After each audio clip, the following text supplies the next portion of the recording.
We are going to be doing a ginormous lipstick cake today.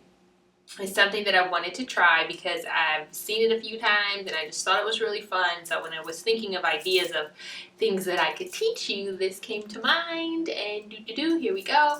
We're gonna try it. So as you can see, we're just gonna jump right in. I have the bottom of the lipstick cake in front of me, and I've already stacked and filled it. Now, if you do not know how to stack and fill, you should. You should not be watching this if you are not ready to stack and fill your cake. But you gotta go and figure out how to do that and then come back. I may put up a tutorial on that just in case any of you do not know how to do that. But anyway, assuming that you do know how to stack and fill, this is already done, but I'll just kind of explain the structure because you want to make sure that your cake is sturdy and that it stands tall. It's 10 layers of cake, so you can't just, stack and stack and stack. You have to put some structure in between. So this is 4 layers and then 3 layers and then 3 layers. So I put in 4 layers, stack and fill, and then I put 4 plastic dowels in each corner, and then I put on another cardboard, and you can see this cardboard here, but there's another one after the 4th layer. And then I stacked and filled 3 layers, and I put on another cardboard, 4 more dowels and another cardboard, and then I stacked and filled the last 3 layers. Now, before I put on the next tier of the cake, obviously I'm going to also do the doweling on top of this part so that we'll have a really sturdy structure when the cake is all said and done. Now, for this, as you know, lipstick containers are very sharp and square. So I want to accomplish that same look to the cake. Therefore, I have a bowl of ganache here, and we are going to first ganache this cake, and we're also going to ganache the second tier, and then the third tier, because it's the actual color of the lipstick, and those are a little more forgiving when it comes to the sharpness. We don't need to ganache that, so we're just going to ice that in regular buttercream, and then I'll show you how to shape that up. This should be a fairly simple cake. Once you get all the layers baked and you get everything stacked and sturdy, then everything with the decorating is not too difficult. We're gonna do some paneling just because this is a freaking huge cake, and trying to cover this in fondant and then get it to be sharp like the ganache will be like smack myself. So we're not gonna do that. We're just going to ganache, put the paneling on, and I think the same thing with the next tier, which will be ganache as well, like I said. Alright, so for my ganaching materials, besides ganache, we have our 2 guide boards. Now, a lot of people, again, use acrylics for their guide boards, and it's probably more economical if you're going to be ganaching a lot of things to just go ahead and get some acrylics. But because I don't ganache everything, I just use cardboard, and I cut it down to size. So once I'm done with this part of everything and my cake is set to go, I measure what my cake is, and then I give about anywhere from a quarter to a half, or like a 1/16 to a quarter inch on each side to put the ganache in.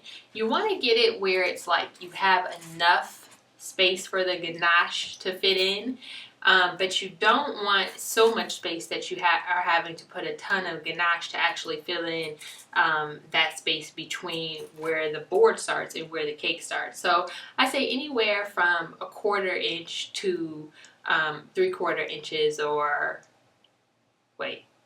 math, okay. As you probably know by now, I'm not that good with math, but anyway, you don't want to have a 1/2 inch, definitely not on each side. So if you have a cake that is, let's say, 8 inches, and then you cut your boards to be 8.5 inches, you'll have 1/4 inch on each side, which is generally pretty good. So just keep that in mind. A 1/4 inch, you should be good to go, okay? And then you also want to cut down a piece of parchment paper, and you don't want to do the parchment paper as the same size as the board. It's a little bit less because you just want it to fit right on top of the cake nicely. you don't want any overhang with the parchment, okay? So I already cut those down. It'll probably be different for your cake, so it doesn't really matter what size I cut this, but I think it was an 8 3/4 or something like that. But everybody's cake will be different, so you want to make sure that you measure yours and cut your boards to exactly the size that you're going to need. So the first thing that you want to do is you want to take your ganache and just kind of pile it on top here. And this cake is pretty hard. It's been in the freezer for a while, in the deep freezer, so I shouldn't have any issues turning this over, but you don't want to work too slowly because you want to make sure that that you have enough room to turn your turntable, and I don't, so let me just move this. Okay. What was I saying? So yeah, so you want to make sure that your ganache isn't getting really hard. So you want to work fairly quickly, but I mean, ganache isn't, like you'll see with the candy melts, you have to work a lot quicker than this, but ganache doesn't harden up as fast as candy melts do. So it's okay to have a frozen cake, one, with ganache, and B, you don't have to work as quickly with it. When you're doing this same technique, the candy melting technique, you don't want to have your cakes frozen. You want them to be sturdy, and you want them to be settled, but you don't want them to be frozen like this one is. Okay, so just going to go ahead and make sure I pull this out and kind of get it in the corners there, and then smooth it down a bit before I put my parchment paper on.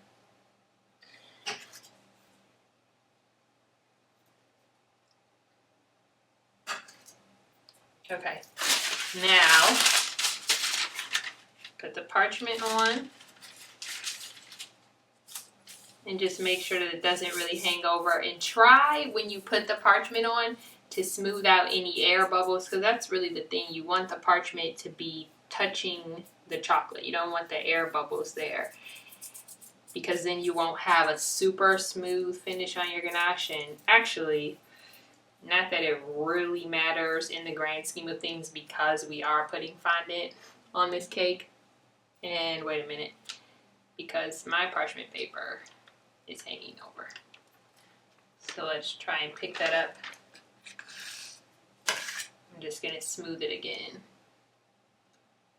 Next thing you want to do is put a little bit more ganache to stick down your guide board. And then just go ahead and place that on.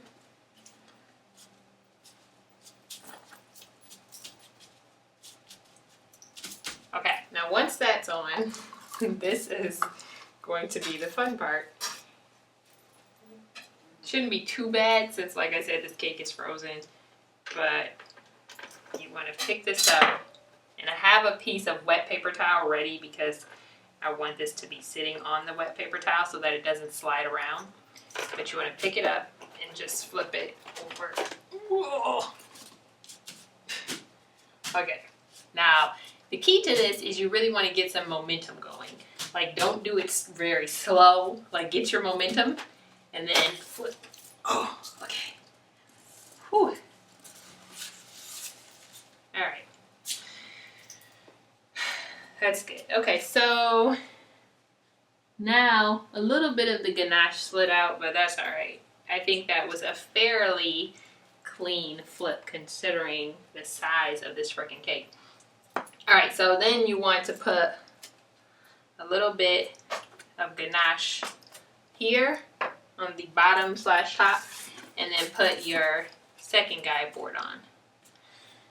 Now, usually with the ganaching process, you want to make sure that these guide boards are even, but there's just really nothing that I have that is going to reach these two. I mean, this is the biggest, and you see this is just not even doing the job at all. So I don't really know. Like, you know what you could probably use? I just thought about this. You could use a ruler. Okay, so just use this big, this is a 18-inch ruler, but this cake is about 12 inches tall. So just go around and make sure that your ruler's straight and that everything is lining up. If everything is not lining up, you need to move it over a little bit. Because if it's not, it kind of defeats the purpose of even doing the guide boards, because they need to be even in order to make sure that the sides of your icing job are even. Okay. So I think that's pretty good. All right, now if you have anything where your cake is like leaning, or you notice at this point that everything is not, straight up and down, then this is the time to really fix that. Later, you're not going to be able to. So I'm just going to take a look, eyeball it, and make sure that everything is okay. If you want to measure, by all means measure. I'm not a measuring type of person, but I think this is good. All right, so then I'm just going to go ahead and start ganaching. And you watch me, and you do what I do. Except for the fact that you probably can't see what I'm doing because I'm over here and the camera's on the other side. So I'm going to try and switch angles a little bit so that you can see me a little better over here. So I just scrape it up the side of the board to begin with, because you want to make sure that you get the ganache in that lip first and foremost.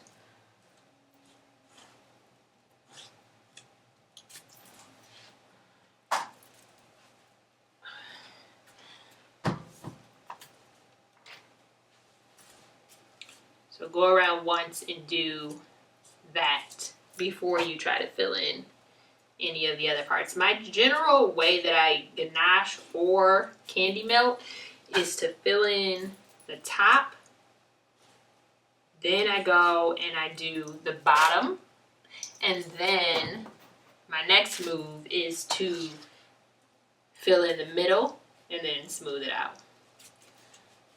So top, bottom, middle. Not that you have to do it that way, but that is what I find works for me. So it can work for you too. Okay, so now I'll start back going around the bottom. This is a tough angle, so I'm going to just face this my way for a moment, because I actually cannot even get this trying to show it to you. So I'm going to face it my way. I'm going to get it with the back of my palette knife, and then I'll show you what it looks like.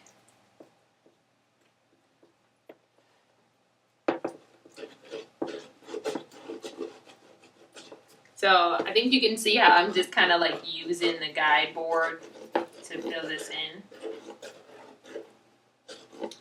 This ganache is the perfect texture. Sometimes when I'm ganaching cakes, I make my ganache too runny, and it's just like going everywhere, and it's not really filling in as well as I would like. But this is kind of almost like a fudgy kind of texture. It's a little bit more on the thick side, and I'm finding that this is working out really, really well. So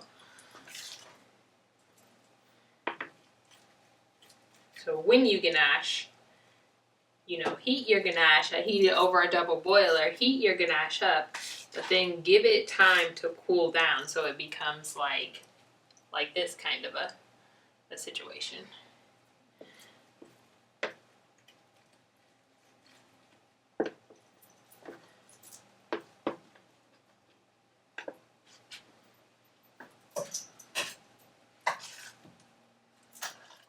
Okay, now I'm just going in and filling down in the middle.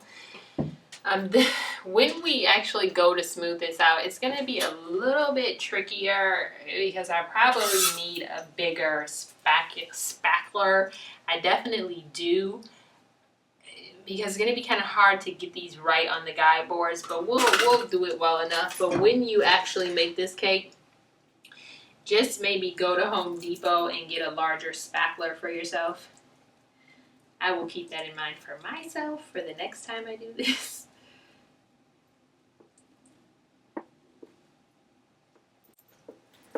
I really love it because even though I'm like definitely not perfect at this, I think that it helps because you get to see all the things that I'm doing and you get to see what not to do when you make your cake.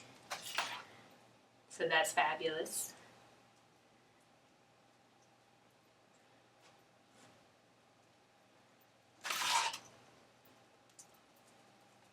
Remember, this is about 64 ounces of ganache, which if you look at the recipe that we have, it's an Ina Garten recipe and it calls for 8 ounces of ganache. So this is 8 times that amount. But this cake is so big that it's using up a lot of the ganache that we have. I think I might have to make a little bit more for the next tier because although it's only 8 inches around, it's also pretty tall. So I don't know if we're going to be able to make it with the amount that I have here. I'm going to try, but you may end up needing to do it 2 times this amount, or at least like 1.5 to have enough ganache for both cakes.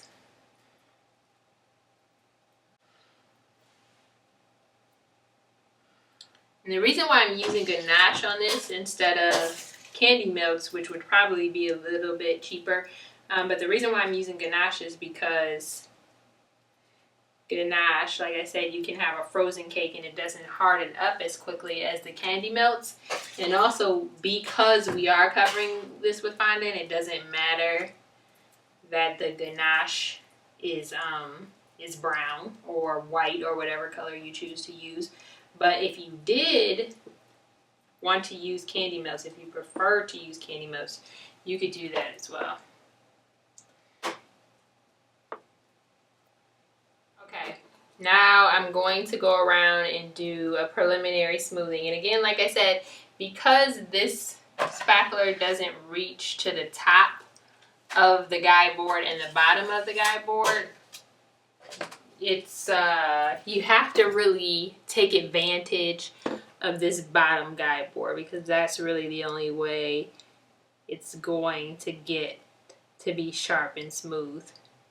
So for me, if you go past the edge with the ganaching, you're gonna just pull the ganache and pull the cake. You don't want to do that. You want to make sure, this is out of focus. You want to just make sure that you stop at the edge and then you're gonna go back the other way like this. Push and go back in the other way. That way you're building up instead of pulling off. Pushing, pulling.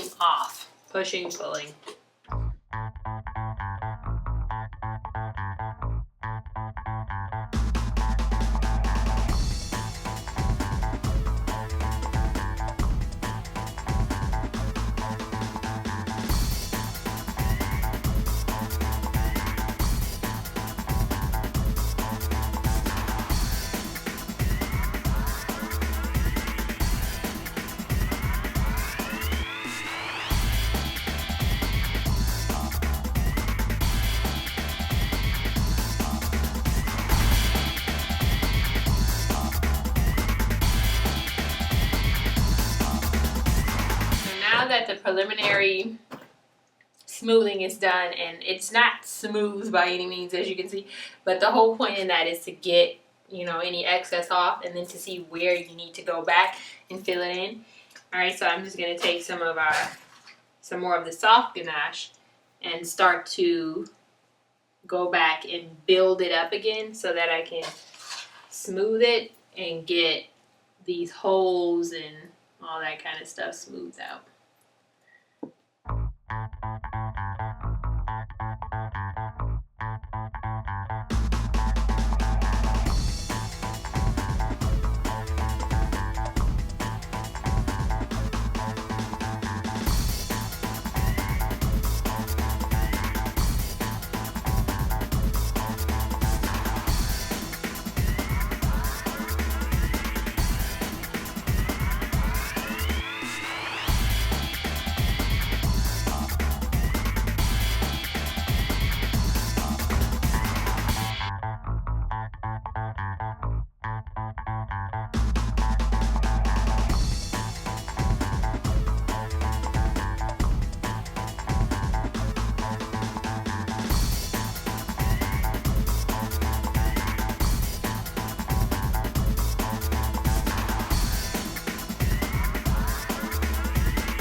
This is pretty decent and smooth. I could work with it and put the fondant on, and I think that it would be fine. But me being the crazy that I am, I really feel like it could be a lot smoother if I were to use a straight edge that touches both guide boards. So I'm going to try something. I'm just going to try using my cake roller to be a straight edge, especially because it's metal on the one side. So I'm going to use the metal side to see if I just can't get this a little bit more sharp, especially on the edges. It's kind of bothering me that it seems a little bit rounded. And again, at the end of the day, it's probably not a big deal. I'm just that brand of crazy, so I'm going to see if I can figure it out, okay? So bear with me on this one.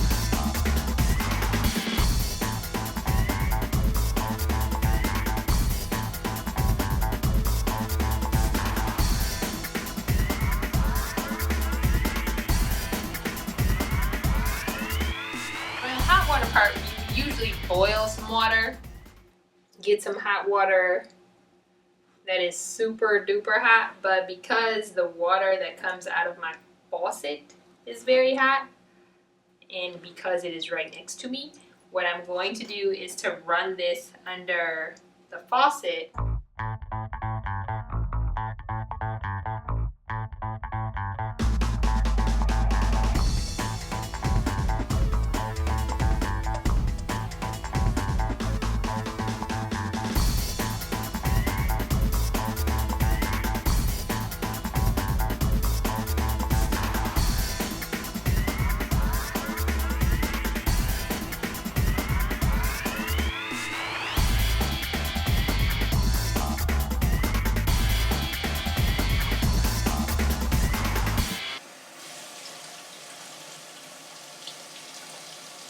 This is actually very helpful because it's getting all the areas that are kind of sticking out where I couldn't get it really straight, so that when I put the fondant on, it'll still lie flush together and you will have the illusion of it being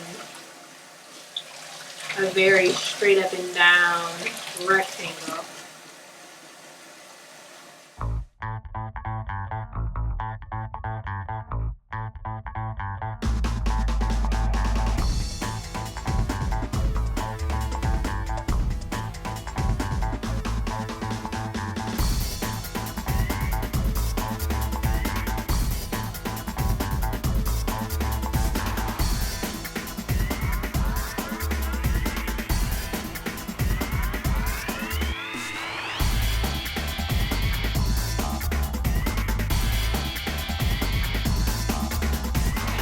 Going to go ahead and toss Big Daddy here up into the freezer and let this ganache really get set in, and then we'll come back and take the board off. In the meantime, I'm going to grab the second tier of this, which is the lipstick case, and go ahead and put some ganache on that. Again, I don't know if I have enough here, but I'm going to try to make it work. If not, I'll just make a little bit more.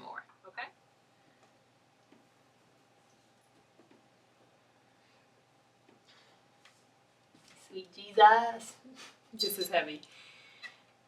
Wait a minute. Okay.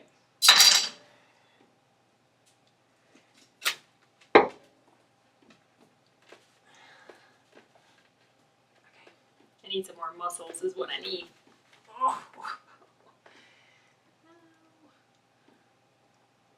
Okay. Alright. Got it.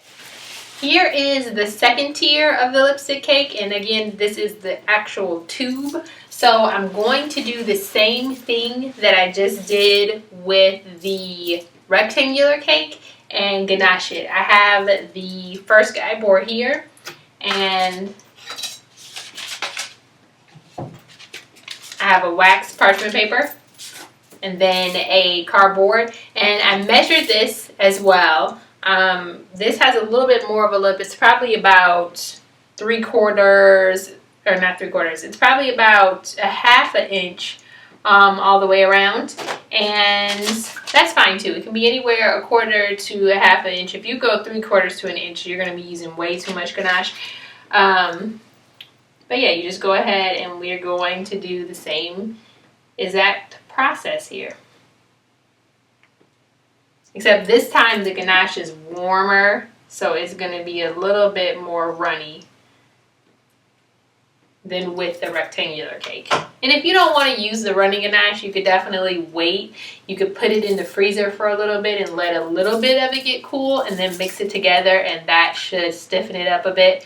But to me, it's not that big of a deal, so I'm just going to go ahead and work it out how it is here.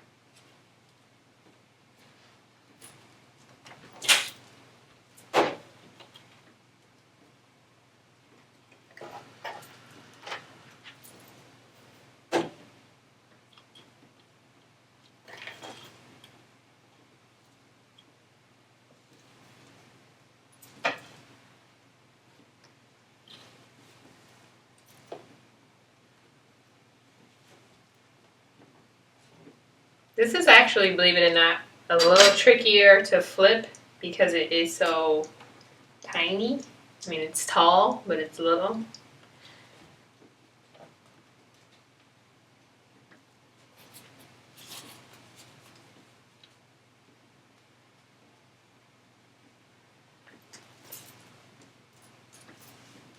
Okay, and you can see that slid around a little more only because the ganache is so warm. So that's the other good thing about having ganache that's a little bit thicker. But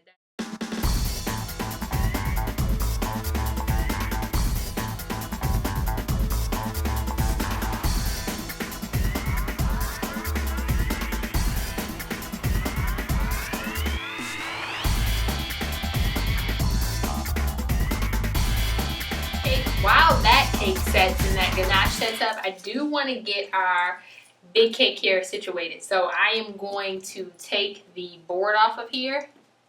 But first I want to just clean this up on the side for a second. You can see there's a little part sticking out. So I'm just going here too. And cleaning that off while I still have the guide board to help me keep it straight.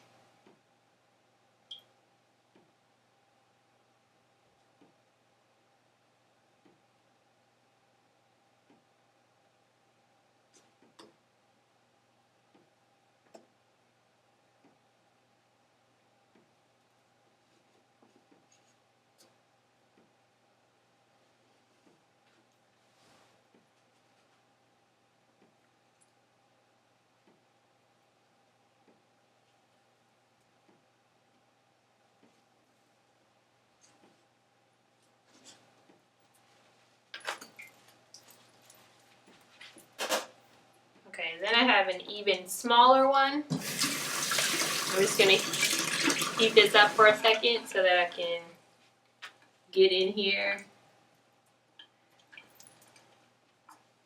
to get the top guide board off. And I've already flipped this over. This is essentially what was the bottom when we were icing the cake.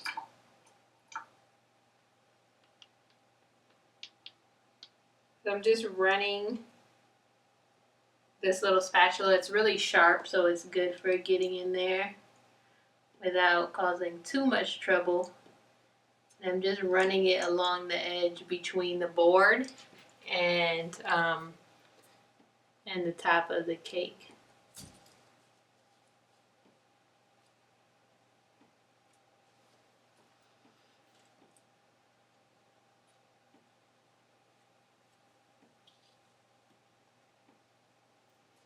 You can feel this when it's ready to come up. It'll kind of let you know as you pull it. If it's resisting too much, just keep on going around. And you can even take the longer one to get in there a little further. Because you don't want to pull up the chocolate or things that you don't want to come up. You want them to stay down where they belong. And for some reason I have a lot of resistance in the middle here, so I may have to do a bit of filling in. I don't know. Okay, that was just because I stuck the board down so well to the wax paper. So now you can pull the wax paper up, and it's just a little bit. That's not too bad. There are a couple spots that need a little assistance. So I'm just going to go ahead and fill that in with a little bit of that ganache that's actually in the freezer right now. But generally, I mean, this seems fine. The main thing that we are concerned about with this is, A, that the top is flat, which it is, so that's good. And then also, you want this to be straight up and down. You're mostly concerned with the sides being straight up and down and the edges being as sharp as you can get them, because that is really going to determine whether the bottom of your lipstick actually looks like the bottom of a lipstick container. And so yeah, this looks decent. So like I said, I'll go ahead and fill that in, and then we'll move on and finish the tube up once that ganache sets up a little bit. And I think I'm gonna make a little more just in case we end up needing it. All right. I'm back with our 6-inch lipstick tube. I've let the ganache set and I actually made a little bit more, and I put this in the freezer for a little bit so that I could let it get hard so that we can really start again fresh. Another thing that I noticed that I should have done with the 8-inch square that I did do with this one is that I didn't put dowels in the top of the cake. So essentially, I've already flipped this over and started icing it. As you can see, I started on the bottom this time. But, so, okay, this cake was originally this way. So this is the bottom of the cake. So as I explained before, this has dowels and it has 2 cardboards. But on the last 3 layers of the cake, there are no dowels, or there were no dowels. And when you flip it over to do this upside down method for the ganaching, all of this weight pushes down on those layers, which would usually be okay if you were going to do this with a normal sized tier. But because this is essentially a double barrel and there's so many layers on the bottom, which are now pushing on the top, you'll end up with the cake being kind of crooked. You see in that last scene, and even with the square 8-inch, that it kind of starts to get a little bit of a tilt. That is why. If the cake is completely frozen, you won't have too much of a problem, which is why that 8-inch square survived, thank the Lord. But this one wasn't as frozen, so it was becoming very apparent that it needed some support. So I went ahead and just put a few dowels in, actually just some very skinny skewers, because this is kind of frozen at this point, and it doesn't need too much support, just enough so that you can get through with the ganaching without having these layers start to push down too much and make your cake uneven, make your icing come out and all that kind of stuff. So I am just going to continue to ganache this cake the same way that I did the square one. It's a little bit easier because it is round, but I'll show you that process, and then we will be on to the actual lipstick part of the cake. All right.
I am going to start with the hot water and hot palette. So I have a little bowl in the sink. I am going to turn my very, very hot faucet water on again. And I'm just going to go for it. It'll be loud, so I'm not going to talk very much. While that's happening, I also want to put this ganache back on the heat for a little bit so that when this comes out of the freezer and we unveil the top, or the top, which is down here, that we have some warm liquidy ganache to fill in any cracks or holes that we may see. Hopefully we don't see any, but that is not highly likely.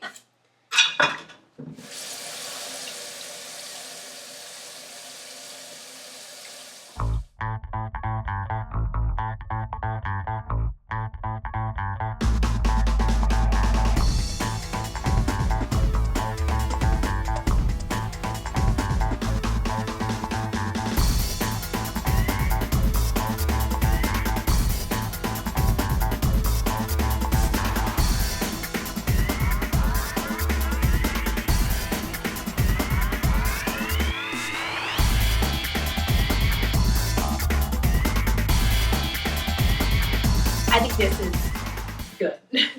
I am going to go ahead and put this in the freezer, and then I have one more piece.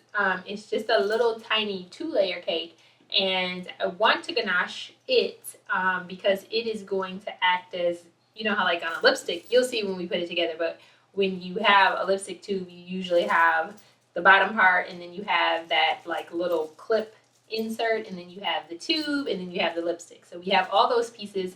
They're all separate. I am going to bring that out, and we're going to ganache that little tiny baby.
Need to get this one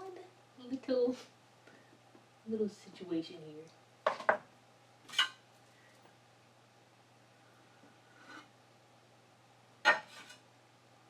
Okay, cool. Now I am going to do the smoothing with the hot palette knife. So let me get my water going again.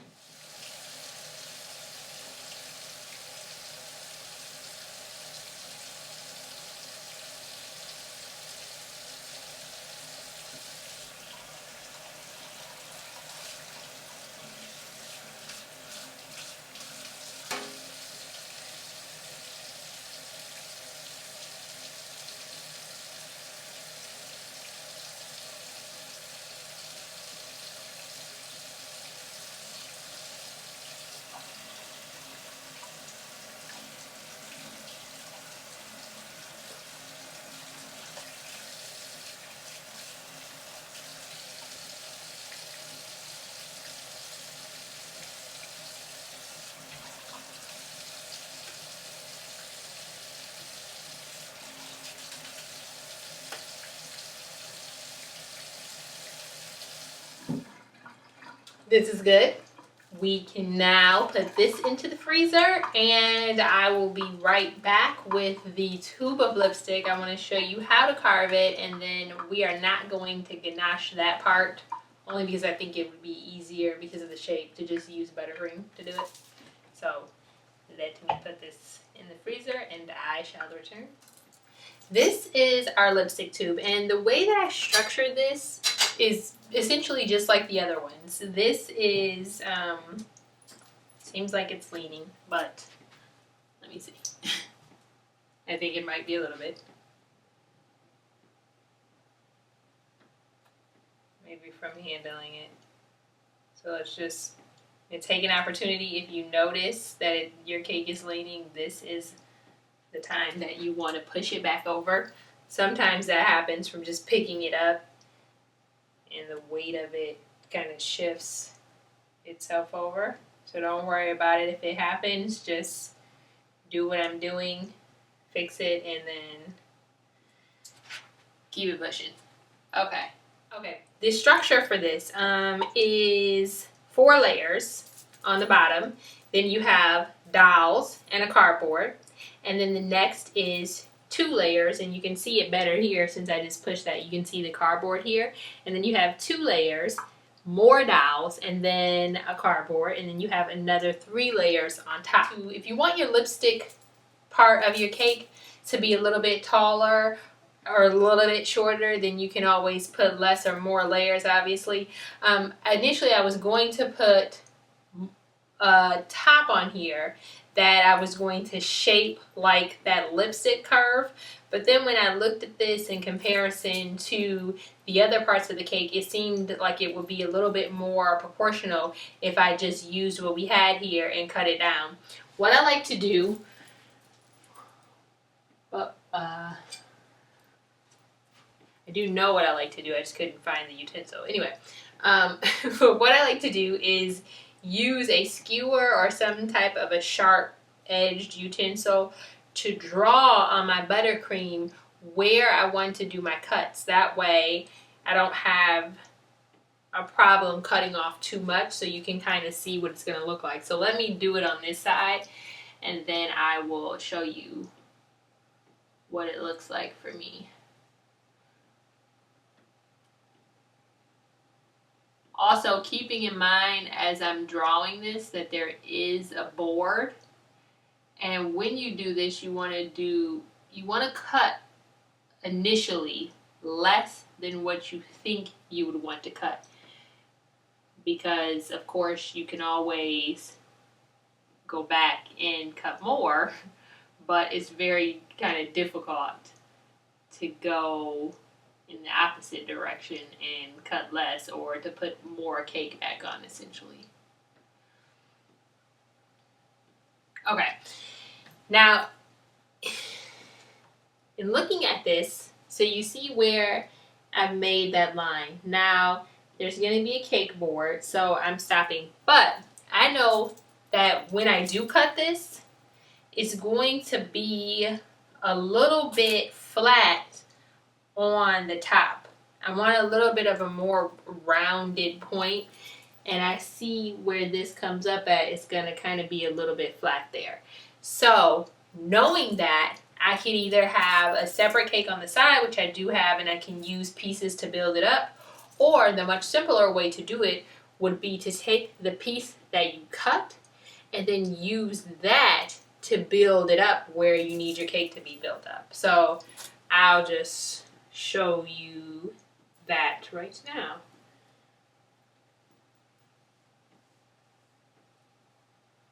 So I'm just cutting, if you can see, I'm just cutting right along that angle there, right into the board. Okay? Now, you see how, okay, so with a lipstick, it would be rounded, more rounded on the top. Now I have this piece, and it kind of is like the perfect shape. So instead of putting this down and then trying to pick it back up, I'm just going to go ahead and stick it on top, actually. That should be the other way. So go ahead and stick it right on top there. And then see, that is perfect. That's kind of like a mathematical, geometrical situation that just happened, and I can't quite explain why that was the perfect fit, but whatever the case, it works. All right, and then now that that's up there, I know that I don't want this exact shape, so I'm going to cut down a little bit more. And I'm going to do it this way.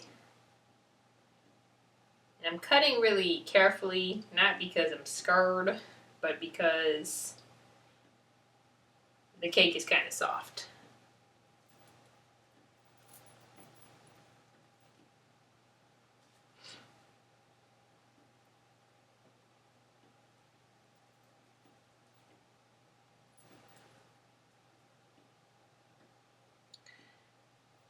Okay, I mean, I think this looks pretty good.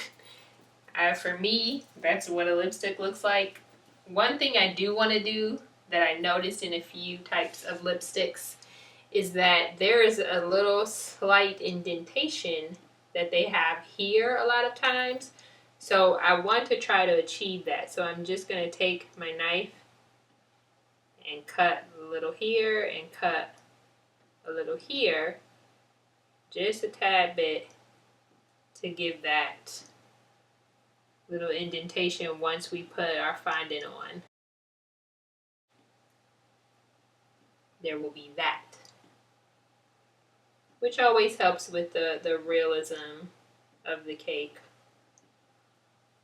Although, as I've said in some other tutorials, that my cake style just naturally is very cartoony, but I'm trying to get it to be a little bit more realistic. But essentially, you have to go with what your strong points are. Don't try and go too far against what you're naturally inclined to do, because then you'll just end up frustrated and it still won't work out right. So, it's best to really stick with what you're talented at while growing at the same time and trying new things. So, trying the realism look just a little bit here.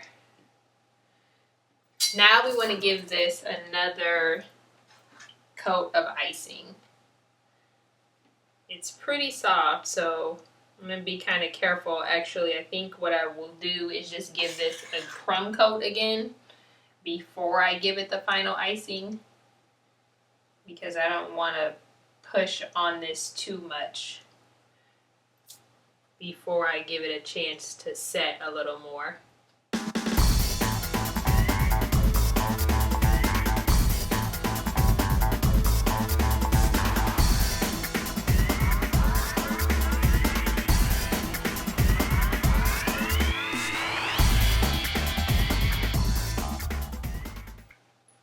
Okay, crumb coat is good.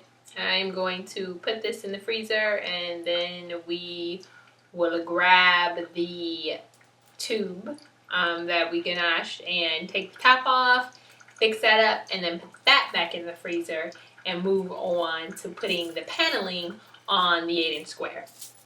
I've turned our barrel cake right side up, so this is now the official top of the cake. And I'm just gonna heat this spatula just a little bit so we can take the top board off.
ganache to stay where I want it to go, right on top of the cake, as opposed to it spilling over and then me having to like really essentially do another icing job.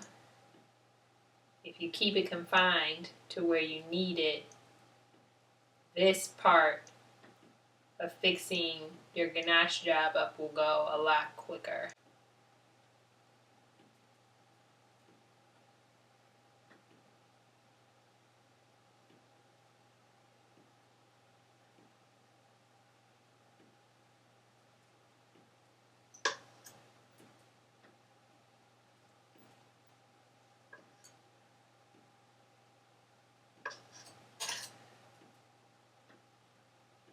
Now, after you finish this fix up part, don't put this back in the freezer because you're going to want to put dowels into this.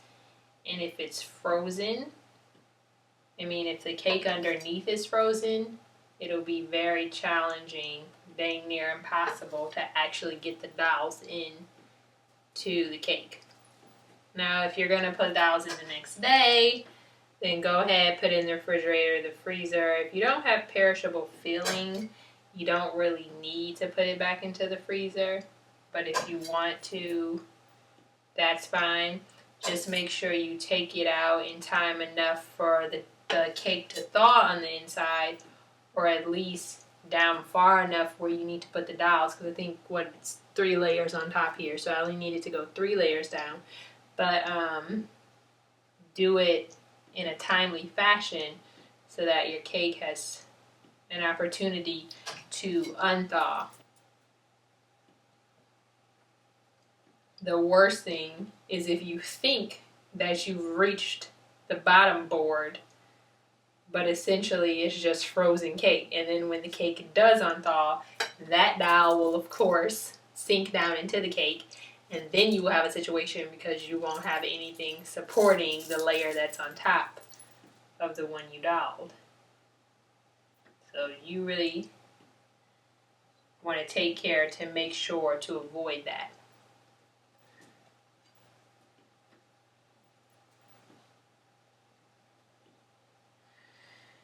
Okay, I am over you, ganached cake, except for that I keep forgetting about that middle layer, the little tiny baby one. So I am going to just set this to the side and go get that little tiny layer so that we can take the top off and fix that up a little bit. Okay, forgotten little baby. Now, the board is already starting to come up, so I'm just going to roll with that.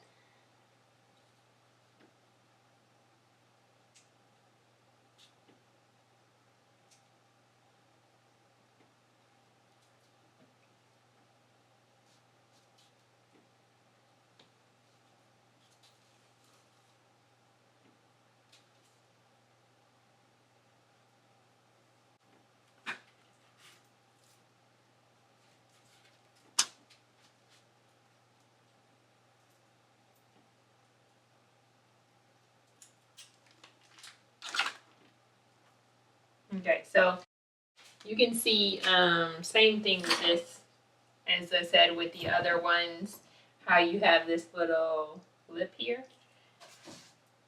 And I'm just going to fill that in, but not with this big spatula.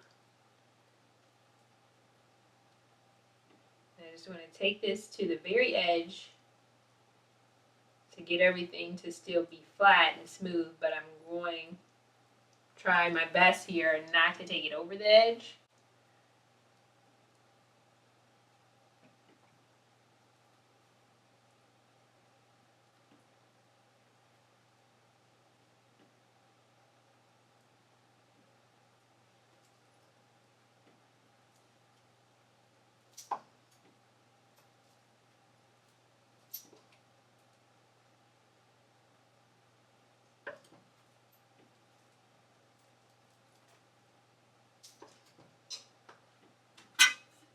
Okay, then just use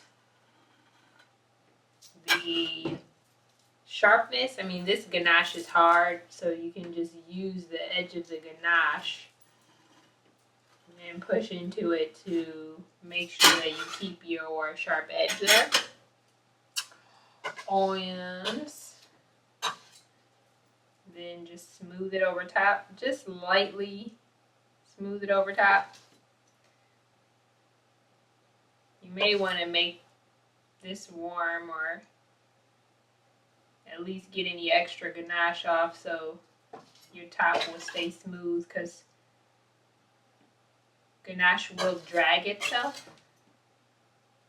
Buttercream also drags itself, but ganache especially drags itself because it's so sticky. So if you're a crazy perfectionist, like I said, which you probably are if you're watching this video, then you'll want to make sure your top stays smooth, and therefore you need this to be hot.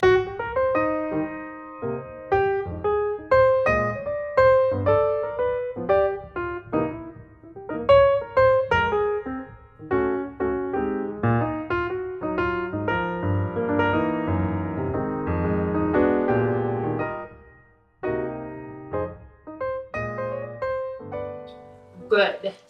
Now, as with the other two ganache cakes, we now have 3 total. With the other 2 ganache cakes, we are going to put this to the side, not back in the freezer, because this is also going to need dowels. The only layer of cake that does not, or the only tier of cake, sorry, that does not need dowels is the lipstick, because nothing is going on top of that. It only needs dowels in the structure, but it won't need dowels on top. And even if it did, it wouldn't matter because it's buttercream. This is going to be kind of tough to get through the ganache as well as the cake. But I mean, I take that back, because even though it's buttercream, you still don't want to try to dowel a frozen cake. It just is not going to work. Okay, so let's just set this out, and then we are going to put a final coat of icing onto the lipstick portion of the cake. We have our lipstick back now out of the freezer, and I just let it set a little bit, or defrost rather a little bit, because I want to do a little more cutting to it. I looked back at a picture of some lipsticks, and I feel like this little divot that's sometimes in the lipstick is a little bit misconstrued by interpretation of it. It's not usually as sharp as of a divot as what I've put here. So I'm going to cut it just to kind of like dull it out a little bit, make it not as acute here. So let's just go ahead and do that. And this cake, like I said, has been frozen for a little bit. So it is definitely more workable than the cake that we were working with prior to me freezing it a little bit. So you see how I'm cutting it now. Again, this is up for your interpretation, but this is just my interpretation of what a lipstick looks like. It has a little bit of a dip in it.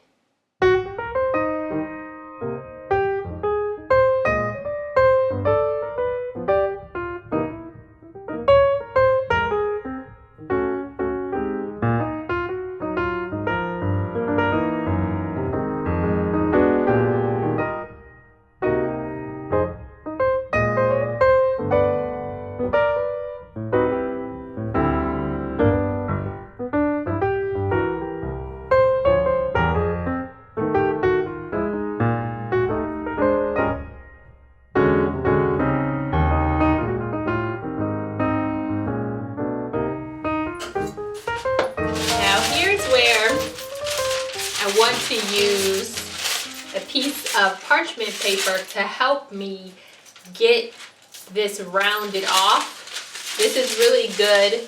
This is a really good technique for round cakes if you're doing a ball, the top of a hamburger bun, some type of a head or face or anything with a really rounded edge. You could do it with a spatula too, but if you use a piece of parchment paper, it helps you to really get in there, and it shapes to that edge so that you can keep that roundedness like you want.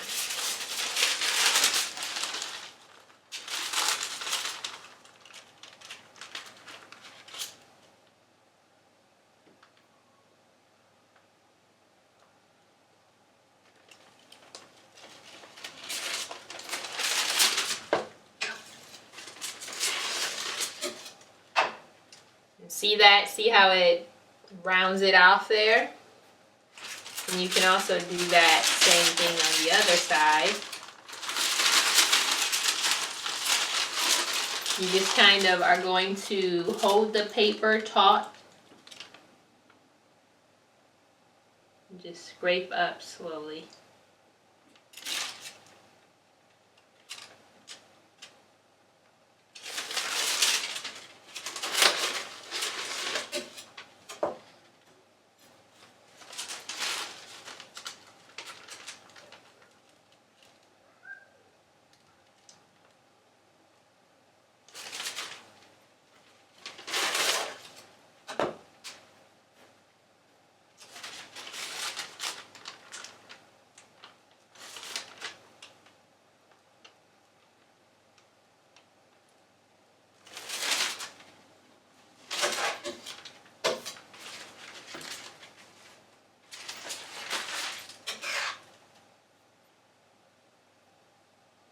Add a little bit more back on because it's kind of taking too much icing on that edge.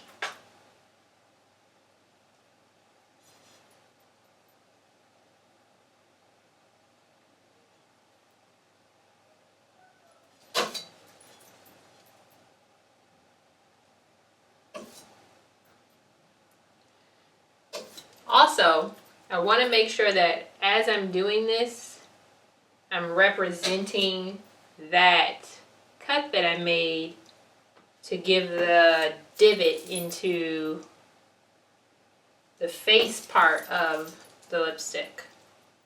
In front of me here is every cake that we ganached. The only thing that's missing is the lipstick cake. That's still in the freezer. But in the meantime, I want to show you how we are going to dowel these cakes, because you cannot stack these. You shall not stack these without doweling them. Now, different people use different dowels. I like to use these. These are the Wilton dowels. I get them from Michael's, and they're kind of, I like them because they're almost like table legs. They're very sturdy. They're very reliable. I've never, ever had a problem using this particular type of dowel. I have had many problems, as I mentioned in the candy melting video, with using the wooden dowels. Now, the wooden dowels are good because they don't take up as much room.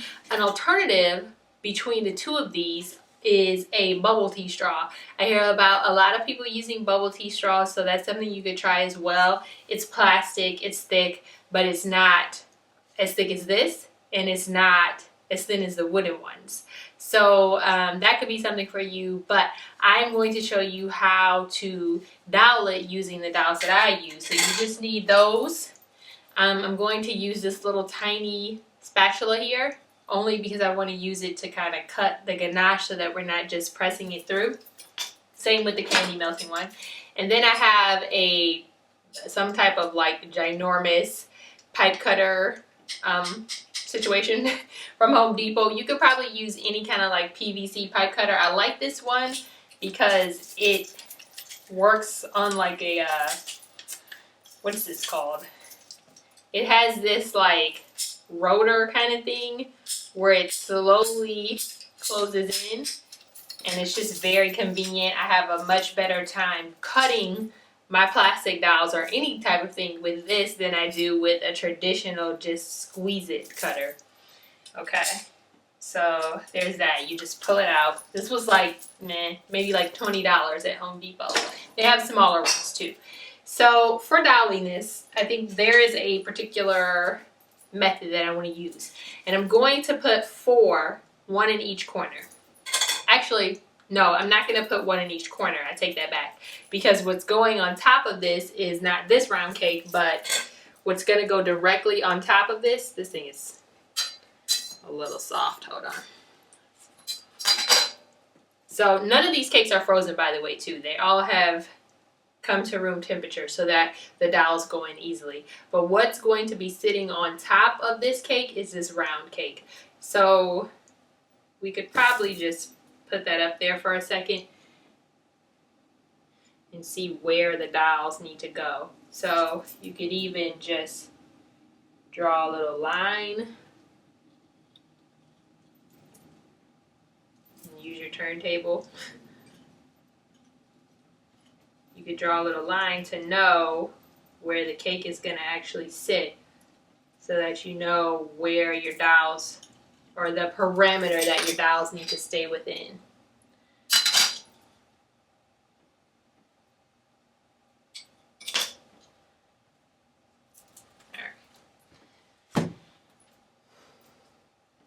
Okay, so I have my perimeter here. Now, what I'm going to do is I'm going to put just 3 dowels, a triangle shape, since this is a round. We don't need too many. You also don't want it to gouge out too much of your cake because that's cake that people can't eat, so it'll definitely reduce the amount of slices that you can give to your client. So what I'm doing now is I'm just kind of rolling this on top to make a mark where the dowel is going to fit in. Okay, now after I do that, I'm going to cut the chocolate out where I made that mark, and you can see that there. So I cut the chocolate out with, cut the chocolate out with this little spatula. And now, when I push the dowel in, I won't end up with any issues with it pushing on the chocolate or causing the chocolate to crack. So, just go ahead and push that all the way in, see how far it goes down. And then I will make a note just with a little piece of chocolate. Make a note where I need to cut that. And then you're going to take it out. And I'm going to move this over.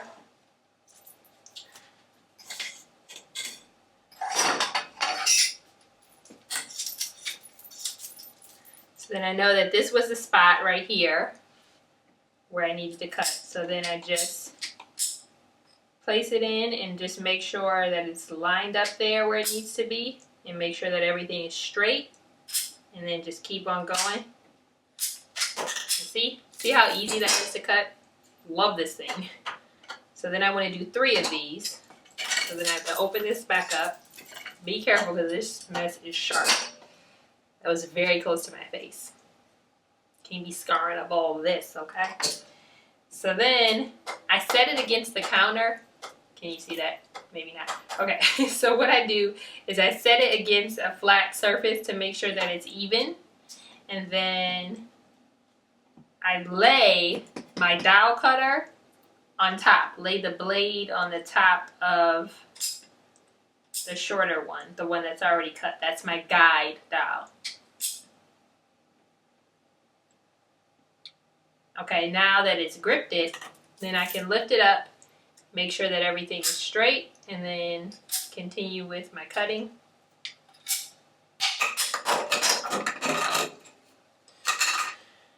Okay.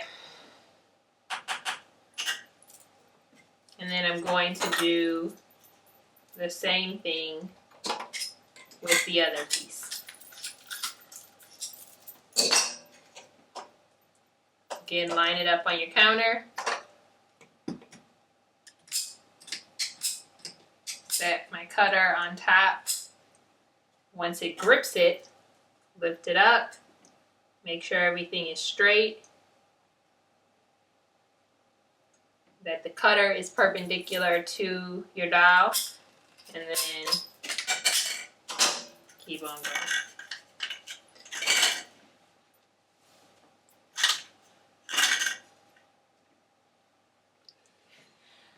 Okay, so then you just insert your dowels and you, oh wait, see how, okay, You can see how that's starting to crack because I forgot to pull the ganache out first.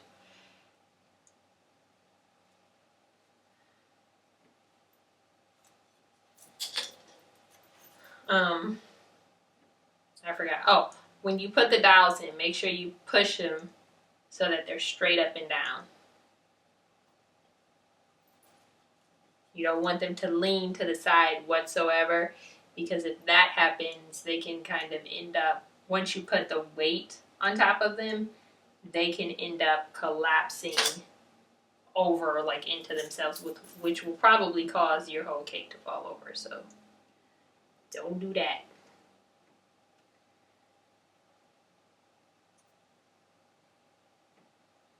Okay, so that's that. Now,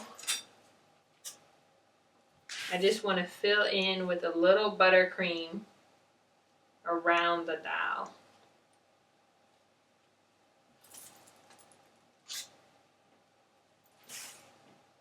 And also where this next cake will need to go, we'll put a little buttercream.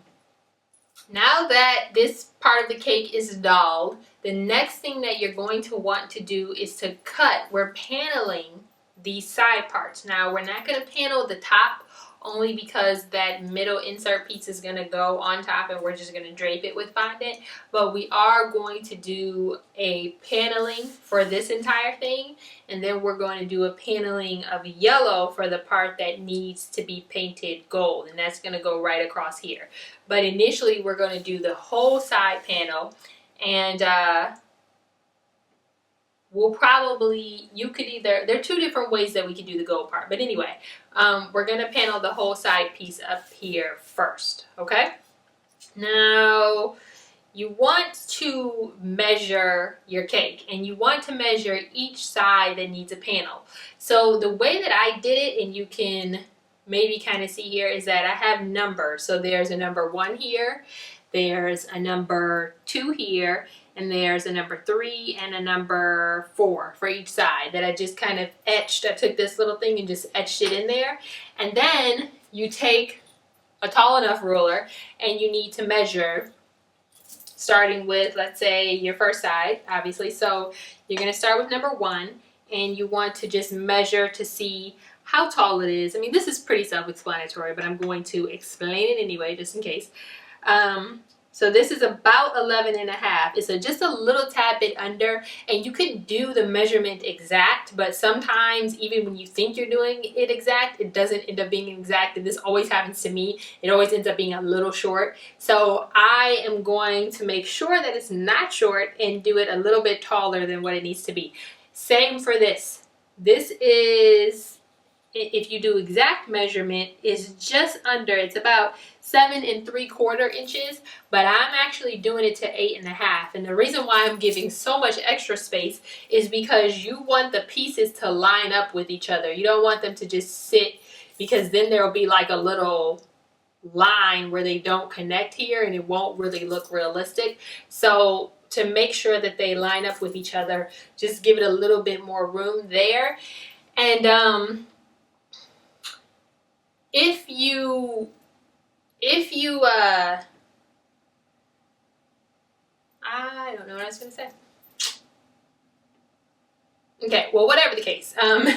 So you want to do that same measurement on each side, and then you just roll out your fondant, and just like, you know, simple grade measurements, you just measure here 11 1/2. My ruler's backwards. You just measure here 11 1/2, and you cut it with your blade, and then you measure here to be 8 1/2 and 11 1/2 and 8 1/2, and you cut it into a perfect rectangle to fit the side of your cake. And then, especially because this new fondant, this Wilton fondant that I actually use, is so soft, I have put these into the freezer. But that's a good practice. Even if the fondant you use isn't as soft, it's good to put it into the freezer, because then once you go to put it on the side of the cake, it won't be so floppy and falling around and causing you a problem. So I also labeled up here, the board has a number 3 on it. And then I put the measurement for each one. So it's 11.5 by 8.5. So I label each board so I know where it goes. Now with this, and if you did this as well as you probably could have done it, each side of this cube should be the exact same measurement. Sometimes that doesn't happen that way, and that's why you need to measure each one.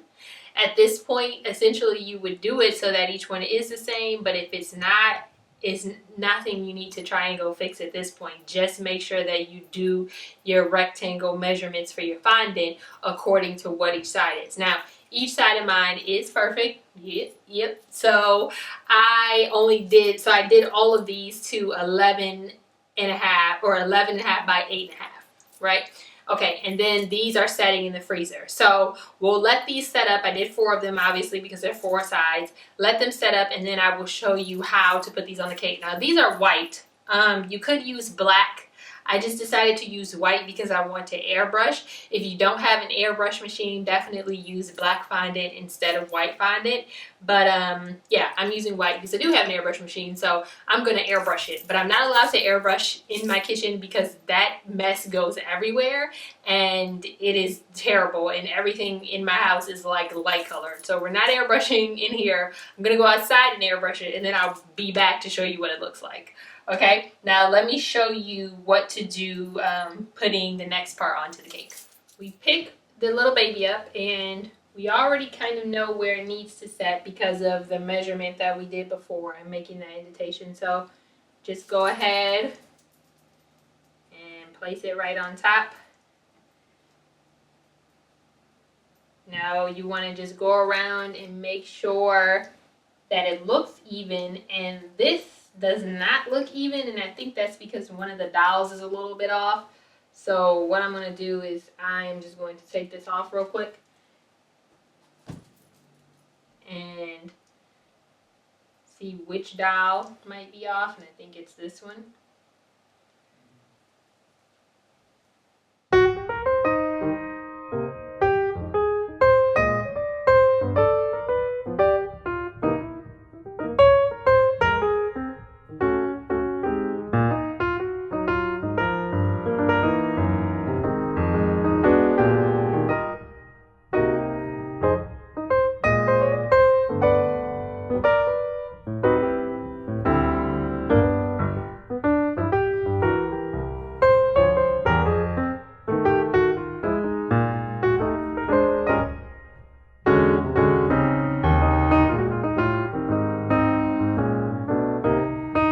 Okay, let's get our little guy up onto the ganache cake here.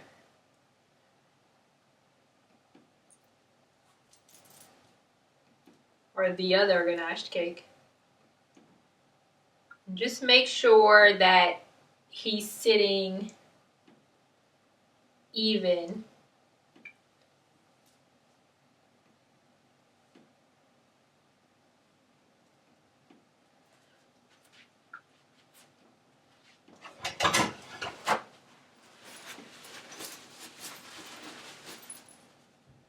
Okay, so that seems to be pretty good. We will make this part, I think this is the best, most even, perfect part facing this way. So we'll make this part, which is side number 2, the front of our cake. There are always going to be, when you have a cake, there are going to be some angles that are better and some angles that are worse. You may have a little mark, you may have a spot, you may have it where it looks, you know, more flush and more even on one side. So when you're assembling your cake, you want to keep that in mind and make sure that you're putting all the best parts of the cake to the front. Now, essentially, your cake is going to look fabulous all the way around, and this cake will, but there are inevitably going to be some sides that are more flattering, like with people. There are going to be some sides that are more flattering than the other side, okay? So that's just the way it works. So this is our most flattering side for our cake. We're going to use that, all right? Now, the next thing that we need to do is, okay, hold on.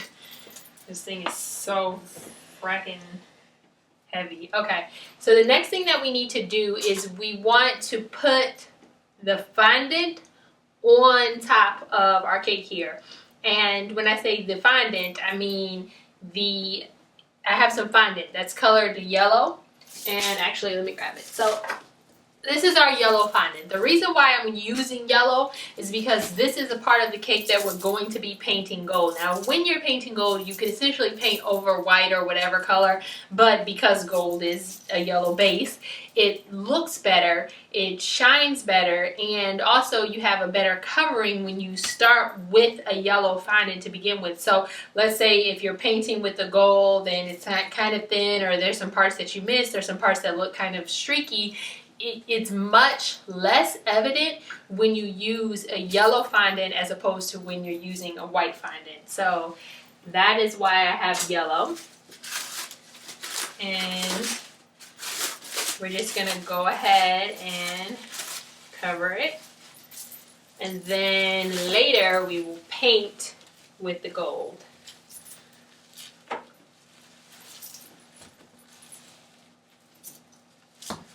See how stringy this fondant is? Is that not like super crazy? This is kind of an odd shape to try to cover. I mean, it's round, but then at the same time it's square. So I think the best bet for this one is to do a kind of a square shape, because that's where you want it to lay overall. It'll definitely go over the round part, but you don't want the square to fall short.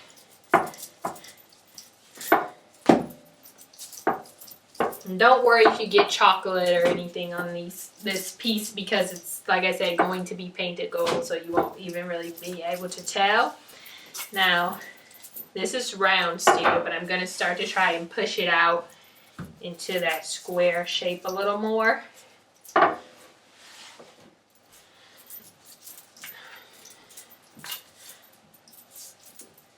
And you can do it fairly thin. I would say probably about 1/8 to 1/4 of an inch, which is customary, but you don't want it to be too thin because you don't want it to rip.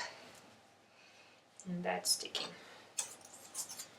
You don't want it to rip, but if you make it too thick, then it won't take the shape of the ganache as easily as we'd like it either. Like it to, rather. Okay, so push out those corners. This is becoming more of a rectangle than it is a square.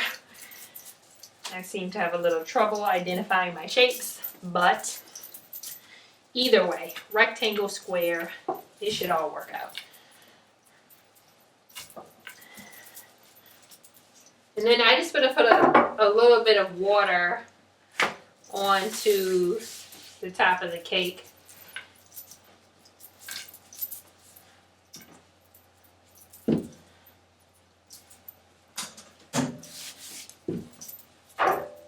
Okay.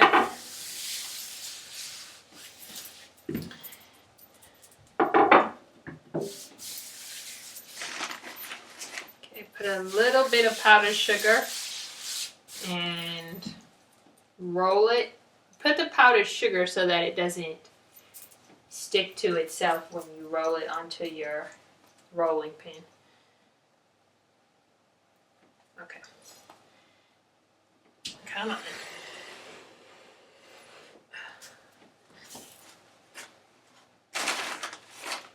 Oh, here it is. Trying to find my razor blade. Okay. So the front of our cake, keep in mind, is here, my number 2. I'm going to just, whoop, okay. Alright, I'm just going to kind of line it up to make sure that I have enough space going over each side of the cake, and then just roll it down onto my cake. Okay, and that's fairly long, so that's a good covering, but because it's kind of long, what it will start to do is to pull on itself, so you want to make sure that you quickly get it here to the top and to the side of this round up here. Okay? Now, This would probably be a little easier if you had 2 people doing it. But if you only have one, you're just gonna have to figure it out. So let's see. You go around and around. What I'm going to do is cut. Guess I could use my blade here. I just want to cut this piece that's like really hanging so that I can stop holding it and focus on getting the rest of the cake covered. Okay. Now you want to push up and then push in.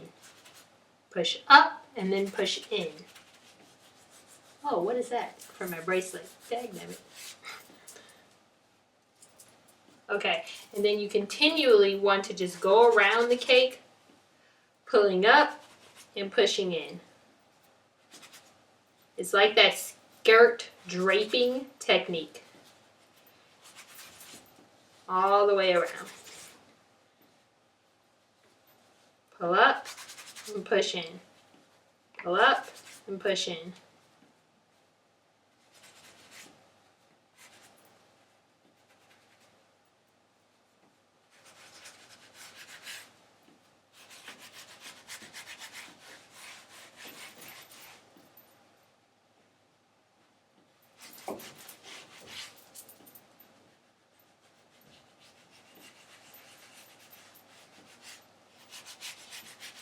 Okay, and then I just want to take my hand and go around the bottom edge. And if you see that it's still a little bit crinkly at your bottom, pull it up again. And then go around and push the fondant down into that bottom edge. And this is especially tricky because usually once you get to your bottom edge, you don't have to worry about the elephant skin that may have formed. You can just let it form into the bottom because you're going to end up, dang, dude. So like, be careful of your jewelry because mine keeps putting marks in the cake, which is fantastic. Trying to be cute, this is what happens when you try to be cute. Your mom tell you that. So, go ahead and push it down. And you can even at this point grab your bench scraper and start to push it down. Oh, and I was saying, so usually you don't have to worry about the elephant skin when you get down to the bottom there. But with this particular cake, you do, because this bottom, which would usually be your table on most cakes, is actually still part of your cake. So now you want to make sure that that part is good. So go ahead and just smooth that out a little bit. Now once it falls over the edge, you don't have to worry about that because that's where you're going to be cutting it. But this top shelf, you do want to make sure that it's nice and smooth.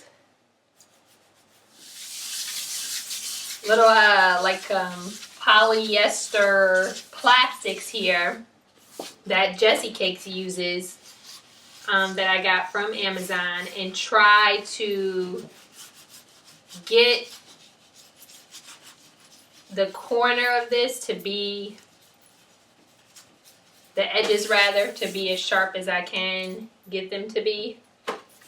It's kind of challenging again because you have this part down here that you don't want to end up gouging, but if you could be very careful about it. And actually there's a lady that I follow on Instagram, and I'm going to try the method that she does because she says, Lisa Roots Cakes, I believe, but she says to fold, that she folds it over, folds these two pieces over in order to get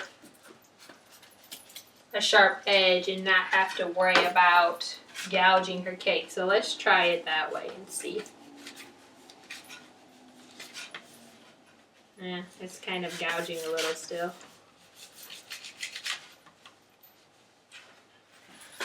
You dagnabber.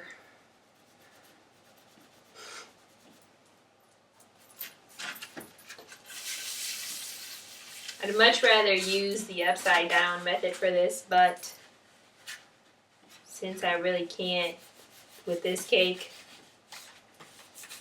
without causing too many problems, I'm just gonna use this method and we'll see how this goes for me. Because I need that sharp edge, I need it!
I'm going to stop for a second and cut this fondant because I feel like it's starting to pull a little much and I want to keep a nice neat edge on it.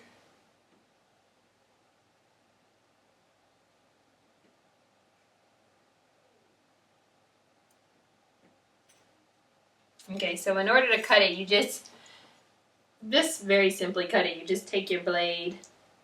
And be careful not to dig into the chocolate, but you just take your blade and go straight along, using the cake as a guide, but taking care not to cut into the cake as well.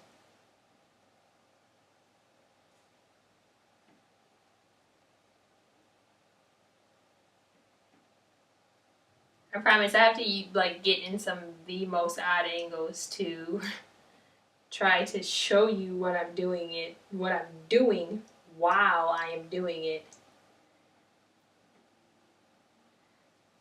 But I do because I love you guys.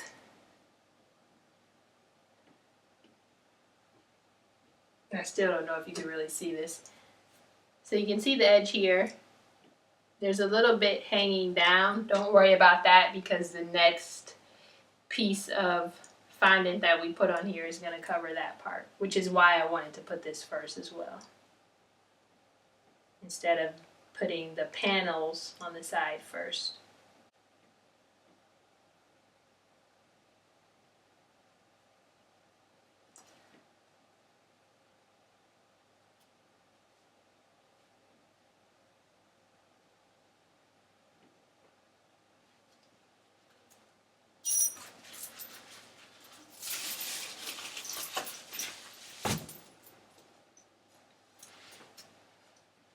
Okay, just gonna clean that up a little bit here.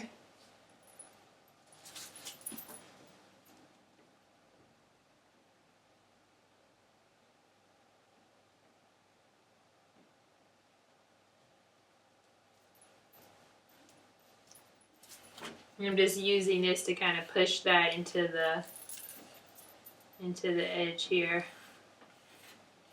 Using my fondant smoother to get that edge to shape with the edge of the ganache to get it sharp.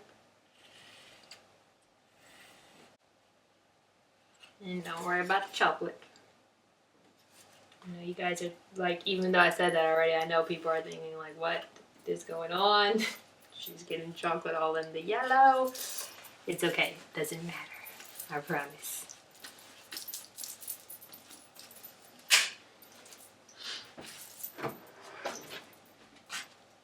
Alright, now back to this task.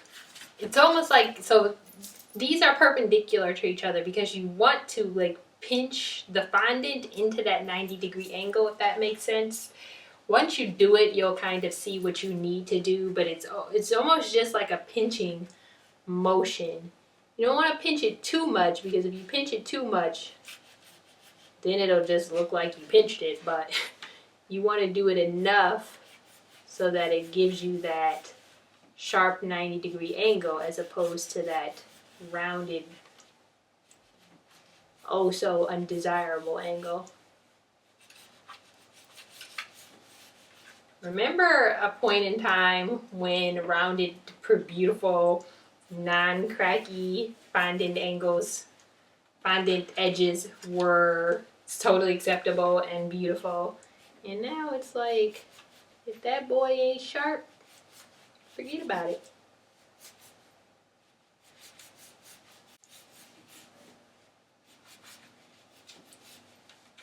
I guess you could also say that about lots of other cake decorating things, like old school LED light, hideous water fountain wedding cakes with old school buttercream piping, which is actually not bad. I like buttercream old school piping if you do it well and right, but not with those damn stairs and water fountains in the middle of your wedding cake.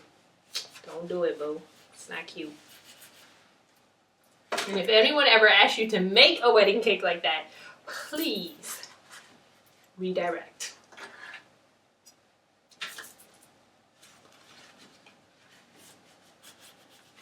Although I am a proponent of doing things upside down, this is actually going a lot easier than when I've tried to do this using the upside down method. I mean, upside down is good too. This just seems, I don't know, like this pinching motion, which I have used before, except with my fingers, but that pinching motion is really doing it for me.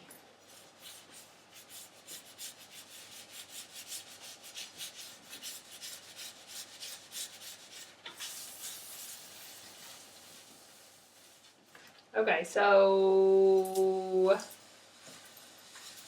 I think that looks good and sharp.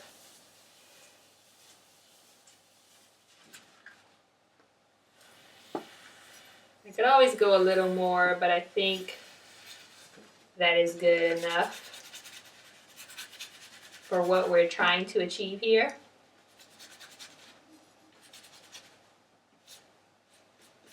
I had a little area, you can see it was a little thin and the chocolate came through. Don't worry if that happens, because again, I can't reiterate enough that we're painting this. So if you're not painting this, you do need to be mindful of stuff like that. This, if you're not painting or putting a border or these chocolate pieces and all that kind of stuff, you need to be mindful. But know your cake, know what you're doing, make an effort. I know it's hard, but make an effort not to waste time doing needless perfecting work, kind of like what I'm doing right now.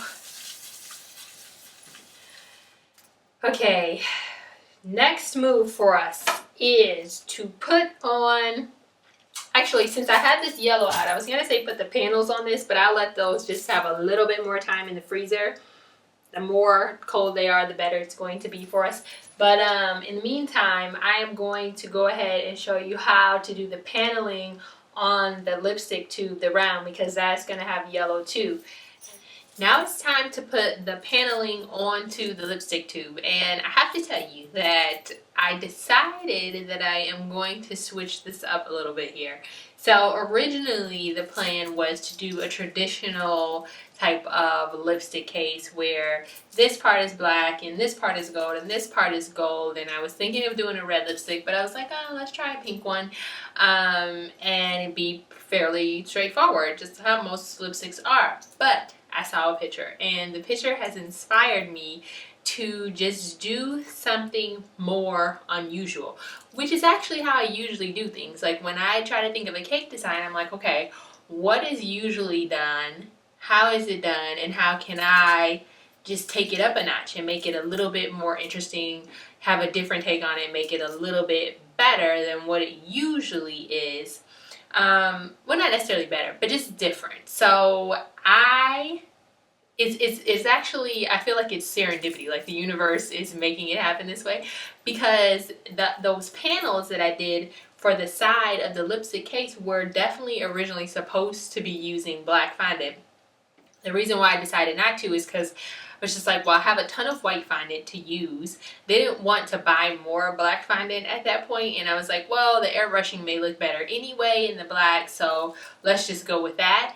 And so the design that I want to do actually requires that we use white paneling instead of black paneling. So if you're going to do, you can also do that traditional design the same exact way as this is working, but if you're going to do the new design that now requires the white paneling, then just take note not to make your paneling black with black fondant.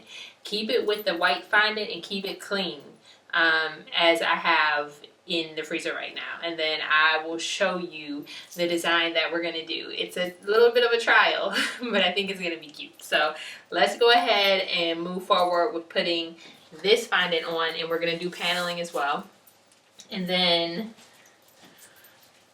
we will see what to do with those white panels. It's going to be white and gold.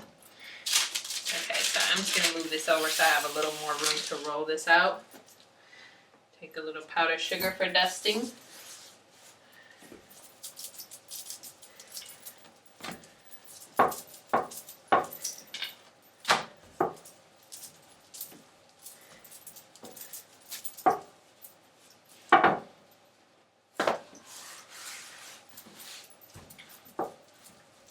Now the best way to do this paneling on a round or even on a square, but to do it on a round is to do the top portion first. So you want to put your top piece on and then put your side panel on all in one piece.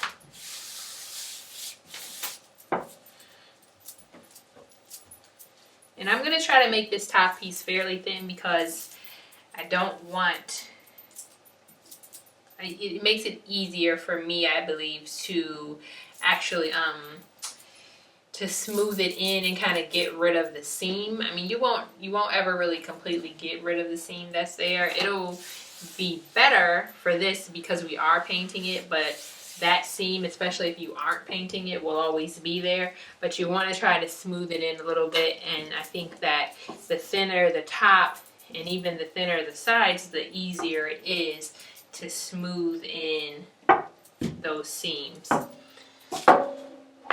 Okay. Now, you could just use a cardboard, which is what I am going to do. Although this is not the right size cardboard, I actually kind of need a 6-inch and I don't have one anymore. So either you could use the cardboard that is 6-inch or even one that's 8 inches, and then you'll just cut down around, but this will give you like the general shape that you need. Or you can have an actual 6-inch cardboard, or you can try to find something too. Like this might work, or not, because that's too small. You could try to find something that you may have around that could help you to get that shape, but if you don't feel like looking for things and you don't have the right size, I'm going to just show you how to do it with not the right size, because what fun is having the right utensils anyway for this tutorial. Okay, so I do have a razor blade. Now, I'm just going to go ahead and cut. Just using this as a guide.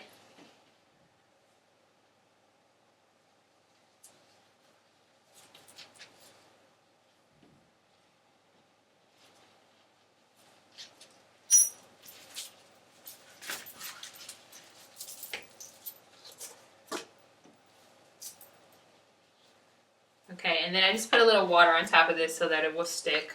So let's scooch this over. Now I'm going to put the edge onto the circle just because that's going to eliminate one part that I have to do cutting on. because it already lines up. And the rest of this I just lay over. And then I have a piece of parchment paper under this because this big Henkel cake is occupying my turntable. So I put parchment paper because that makes it easy to move my cake around and do what it is that I need to do. So I'm going to turn it, and I'm going to start here where the edge starts to hang over a little bit. So this blade is a new blade, and it's pretty sharp, but it's still not quite sharp enough not to drag that edge down. But rather than drag the edge up, I would prefer to drag it down. So I just go around and I cut in a downward motion, and try to leave your blade parallel as well.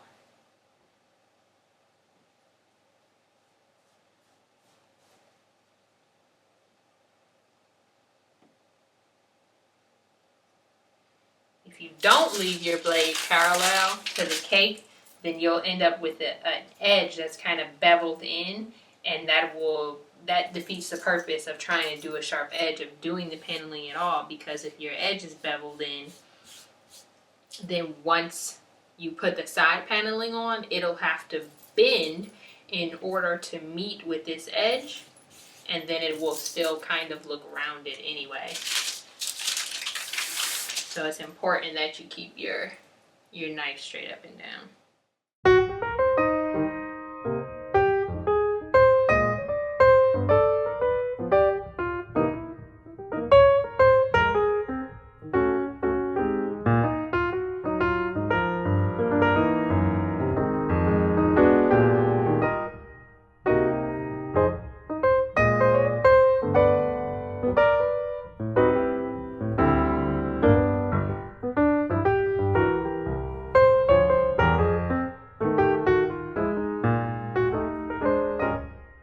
I have all of that cut, and now I just want to go around and smooth it just a tiny bit. Smooth my top, and then try to get this edge a little bit, and use my smoother to correct any issues where my blade wasn't quite parallel with the cake.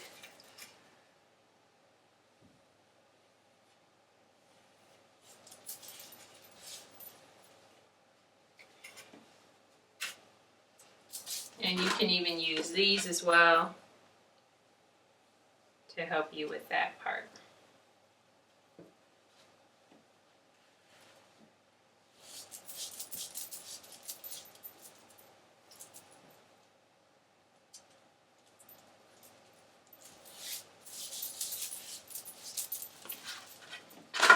Okay, that seems good for that. Now, we need to put the side panel on here. In order to figure out how long you need to roll this out, obviously the height is pretty self-explanatory. You just grab your ruler and measure. And this is almost 10 inches, but it's more like it's just below 9.5. So I know that it needs to be 9.5 inches. The way that you figure out how long it needs to be, like what the length needs to be in order to wrap around the circumference of the cake, is you take, this is like 7th grade math, you take and measure across. This is 6 inches in diameter. And then, you know what would have been perfect for this, I just thought about, I have a cutter that's a 6-inch cutter, and that would have actually gotten this exactly how I wanted it to be for the top of this. So next time I keep that in mind. But you see that if you're using an 8-inch board or whatever size board, it just works out fine. The only difference is you won't have to go around, if you measure it exactly, you'll have a cleaner edge and you won't have to go around and cut it. You can see how here the edge is super duper clean, and then when you get around here, it's not so clean. Now, why? I mean, it's nice to have a clean edge, but for this purpose, it doesn't exactly matter, because once you put the other piece of paneling on, you're gonna cut it here. It's gonna come all the way up to the top and sit flush with the top of the cake, so you essentially wouldn't be seeing any of that. Now, what you do is take that 6-inch diameter and you multiply it by pi, which is 3.14, 8, 9, 10, 11, 12, 13, infinity. But essentially, for your purposes, 3.14. I already did that. It ends up being like 18.89 inches. I am not going to try to figure out what that is on the ruler. Instead, I'm just going to give a little bit of extra work room, and I'm going to roll it out to 19 inches. So I want it to be 19 inches by 9.5 inches. For that, I am going to need a little bit more room. So let's just move this over. And I want to make sure, this is my wet rag for my cake. I want to make sure that this is wet before I do the panel, because once I do it, I just want to go ahead and stick it right on. So get that nice and ready. You could also use a spray bottle to spray your cake, but just in case you're actually doing this for purposes that are non-recreational, meaning you're making this for a client, just make sure that whatever you're using to wet your cake is like a clean, sanitary. This is a paper towel, but don't use like an actual old rag that you're using to clean up stuff, obvi. And I am going to need a bigger piece of this.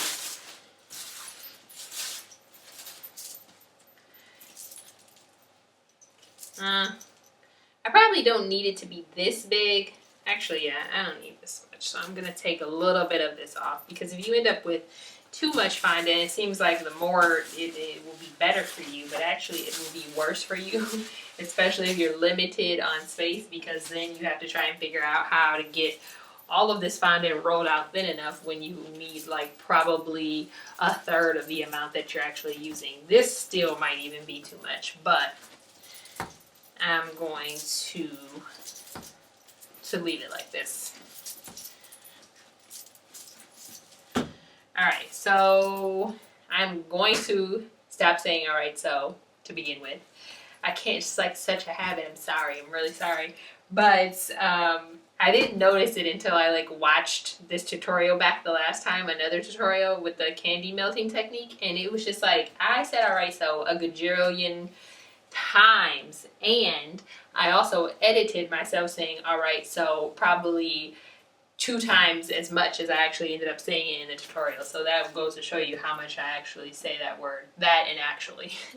Okay, so see, dust your work surface, and then keep your ruler nearby. This is a 18-inch ruler, so it's not really long enough. I need a 19-inch, but I can know in my mind's eye what an inch looks like. But if you don't have, if you're doing a bigger cake and you need a longer ruler, I suggest using a tape measure, because who wants to walk around with a freaking meter stick to measure their fondant? So if you get a tape measure, you can just roll it up handy dandy and stick it in your toolbox. The way that I do this for making a long and rather short, usually just a couple inches, but this time it's twice as much, but usually it's just around 4 or 5 inches piece of fondant, is you roll it out, but then I push it back in. See how that works? So that it gets long, and it also gets wide, but it doesn't get so wide. It gets more so long, because that's usually what you need it to be. Like, same thing for this situation, but I do need a little bit of height on it, not just the length.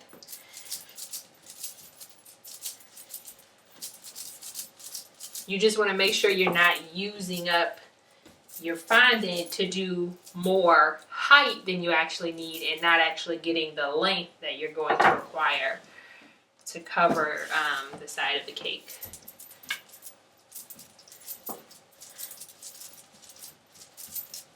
Now this is looking like it's actually more than 19 inches. And what I end up doing sometimes, so this is definitely more than 19 inches. So what I'm going to do and what I do a lot of times, if I notice that I have way too much to begin with, then I just cut a little bit off, because then I'm going to end up, oh,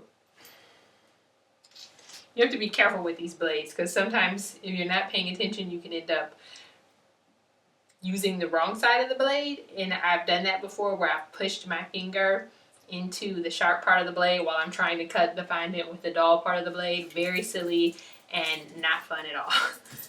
It will definitely cut you. So be careful with that.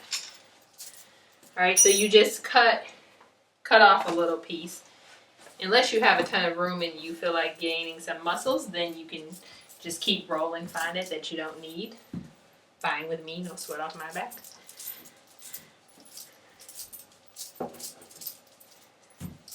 But now that I know I have the proper length, I'm going to try and put most of my work into getting the proper height, which again is 9.5 inches.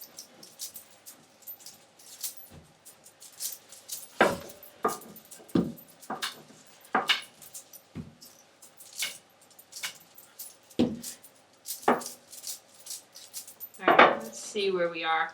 And when you stop to see where you are, you're going to, of course, see where you are from the most shallow point. So I don't want to say, oh, I'm at 14 inches. I want to say, oh, I'm at 8 inches. So even though that piece is long enough, this is not going to cover it. So I need to focus on this part and keep going. So I know if this is 8 inches, I know this is already 9.5. So I'm not worried about that.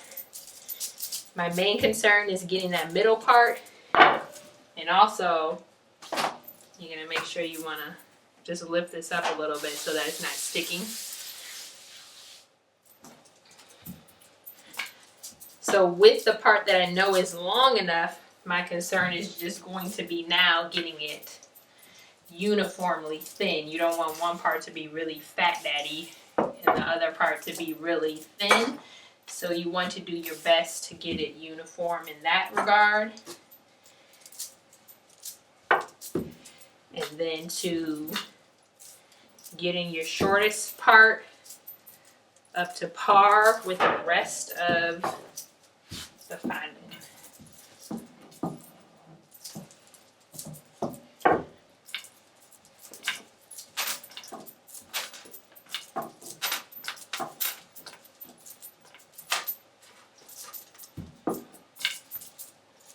Okay, and if you smooth your hand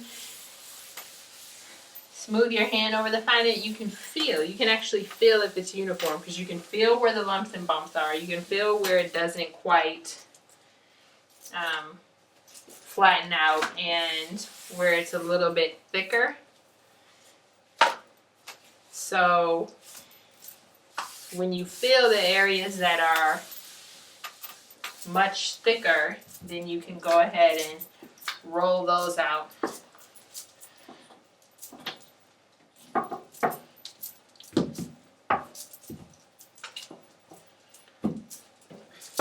Okay, now we're not going to try and put this on this way. If nothing else, you need the bottom to be flat, because we're just going to wrap it around the cake. And if the bottom isn't flat, it's not going to sit flush and it's going to be very difficult. So the first thing that I want to do is see where I'm at with this. Friggin' frack.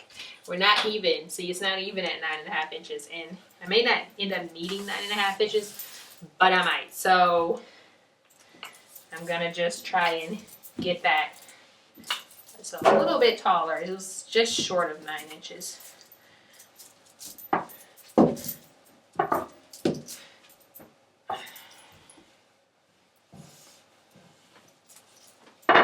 Okay, check it again. Okay, so now it's at 10 inches. So now we know that our most shallow part is up to par. And then I'm going to take my ruler there, and let it meet here and mark where that 9.5 inch point is. It's right here. Okay, now I'm gonna just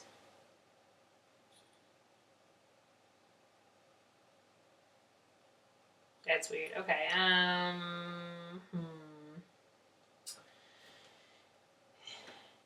okay, so that, although this is tall enough, is actually tall in the opposite direction, so I need to push it down a little bit so that there's no gap there.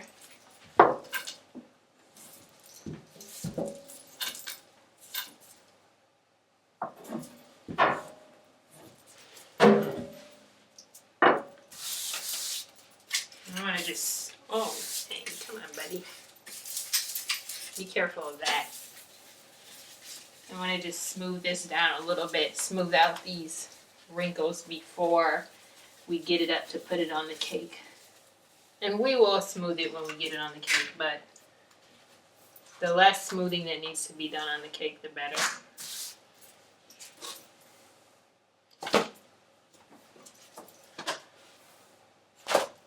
And lift this one more time so that it doesn't do too much stretching when we roll it onto our rolling pin. So we're going to need to do that measurement one more time for our most shallow point and find out where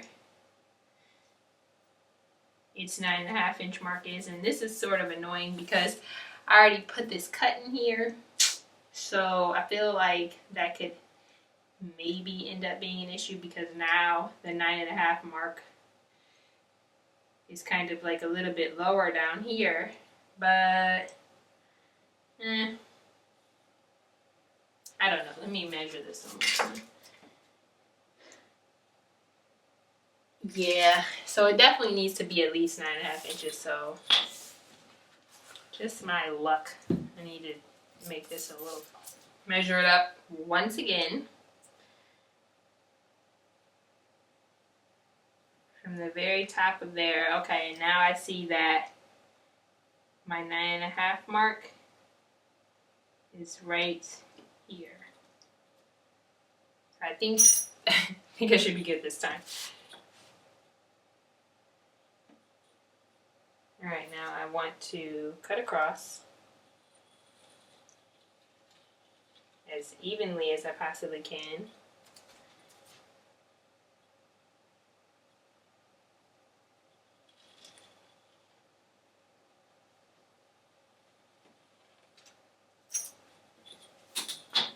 And you're going to end up, I'm sure, with a little bit of overhang, which is fine because you can cut it down with your blade, and that way you make sure everything comes together. Now, I know that I need to start from this point here because that's our shortest point, and make sure my ruler is straight.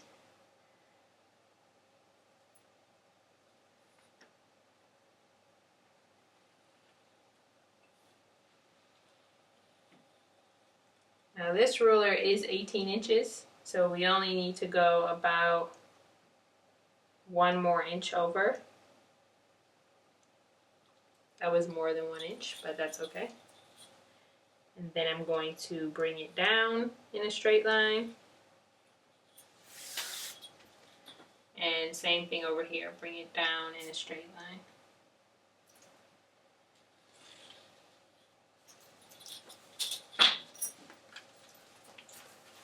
Next thing that we're going to do is get another wet paper towel because this dries up fairly quickly, but also just in case it's not sticking too well.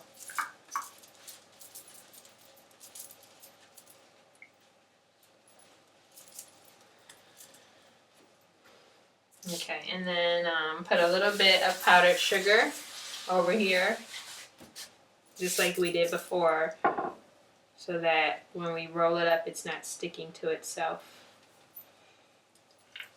And wait a minute. When you're doing this, it's best to roll your rolling pin, roll it onto the bottom part of your rolling pin, because then you can set your rolling pin up against your cake, and as you unroll the rolling pin, it'll roll onto your cake. Okay,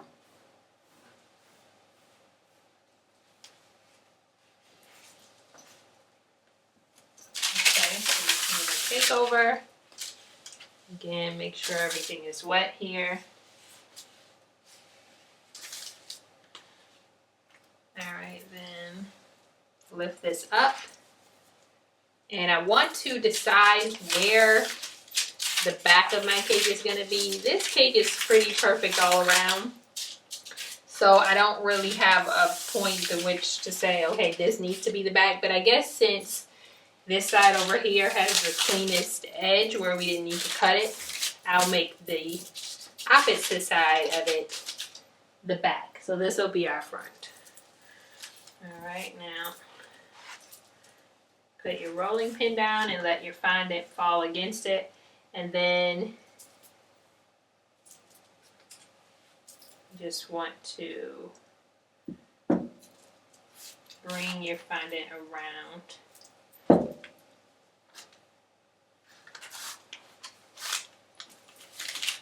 Okay, so hold on.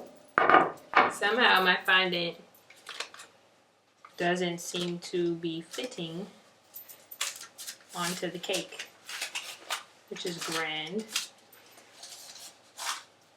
So some parts fit and some parts don't. I don't know, that's weird why that happened, I'm not sure.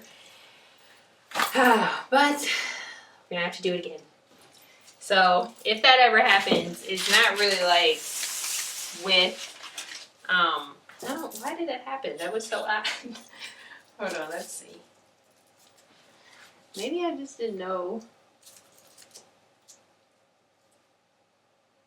I mean, I don't know. It's 9.5 inches, so I don't really know what happened. Let me try and measure the other parts just to be sure. But that was for sure 9.5 inches. That's a little over 9.5 inches. So maybe the cake isn't, well, that's 9.5. Yeah, I mean, these are all 9.5 inches. So I don't know why that just happened. I really honestly couldn't tell you. But it happened. So the only thing to do is to re-roll this. And I'm going to use a little bit more fondant because I want to have enough to roll it out and have enough to cut. This time when I do it, I'm going to try to roll it a little bit more even so that I don't have so much overhang on the ends.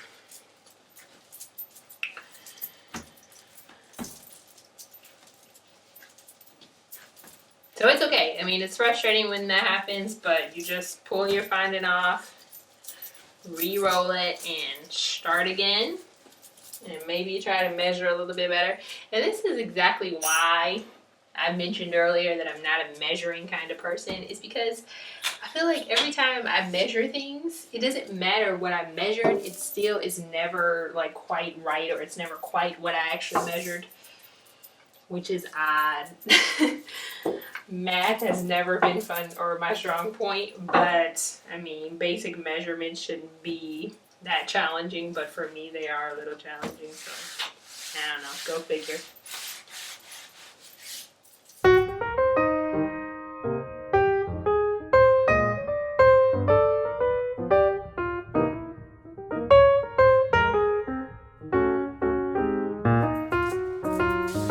Okay, I want to see.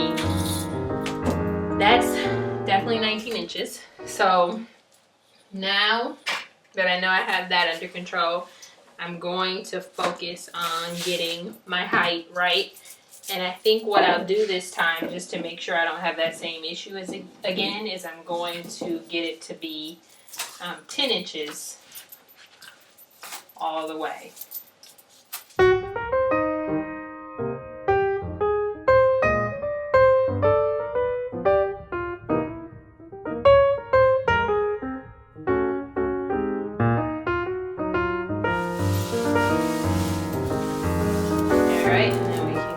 for a cut.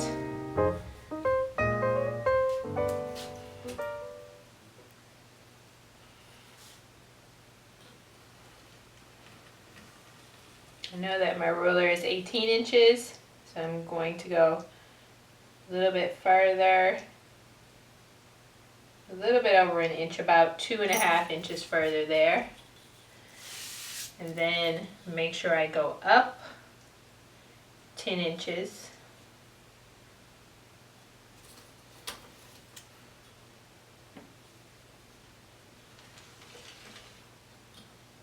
I'm going to extend it a little bit further, only because I have like the fondant PTSD right now, and I'm scared that it's going to be too short again somehow.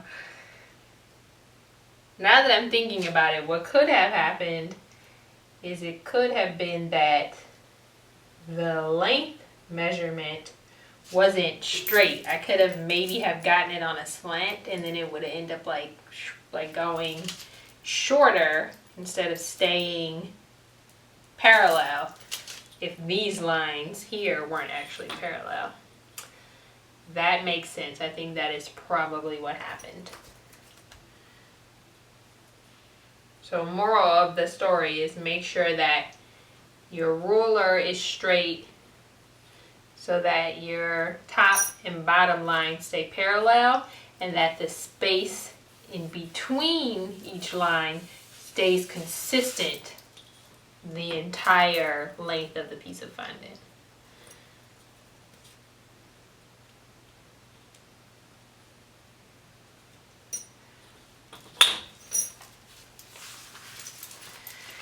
Okay, that looks okay. Now, let's pray that this actually works this time.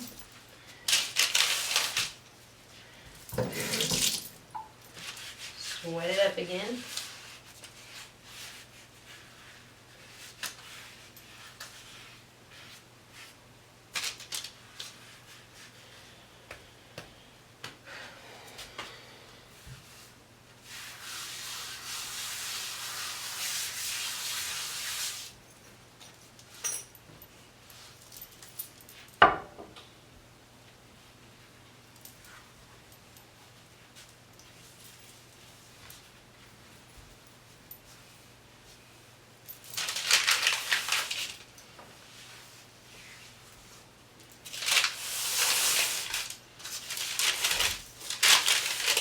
I'm taking my front.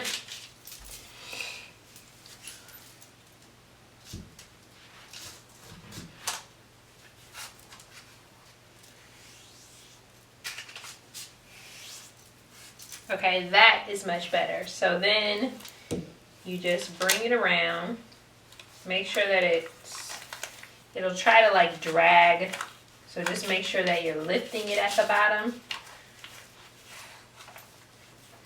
and not letting it crumple up down there. So you have to lift your rolling pin up a little bit. And then you can take it out once you get most of the fondant on. And again, just lift. And then once you get to the back, don't stick the fondant down just yet. So let's keep smoothing this at the bottom. Let me grab this to help me. Go all the way around. And make sure all that is set in. Smooth this out.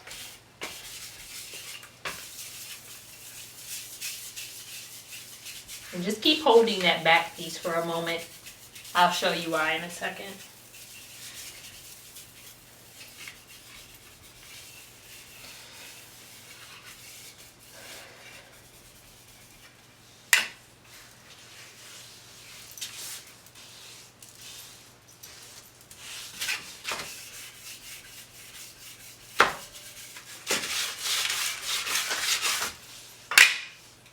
Okay, now take your blade, make sure it's parallel to the top of the cake, and then kind of hold this lip taut, and then pull your blade around. Be careful. Try not to cut your top paneled piece of fondant as you're going around.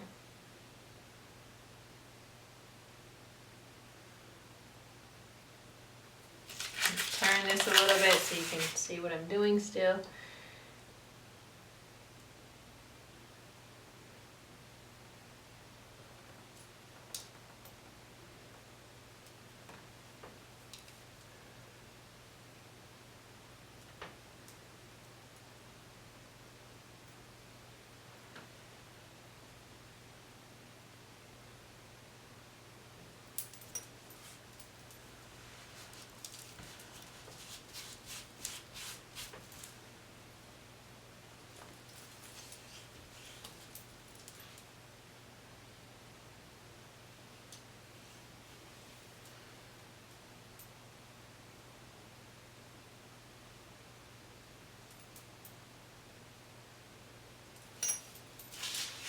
Okay, I'm going to stop for a second here and show you how to stick the back piece on. So with this back piece, you want them to line up exactly. So you're going to take it and just do a cut. You can use a ruler or not use a ruler. I'm going to use a ruler. But you want to cut it through both pieces.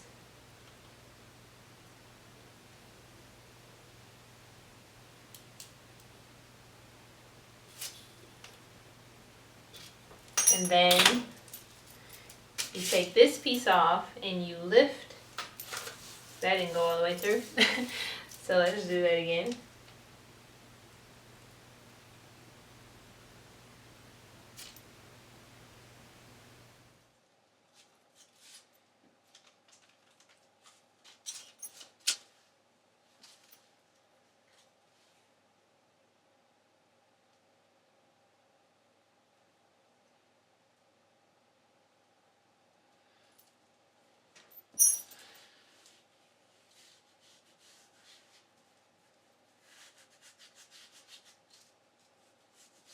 Okay, now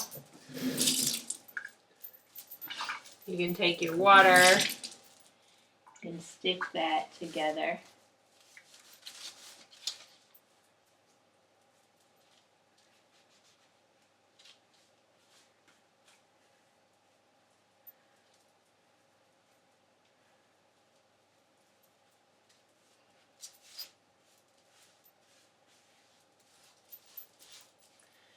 All right, once that is done, then I shall find my blade and continue around, cutting down the rest of this.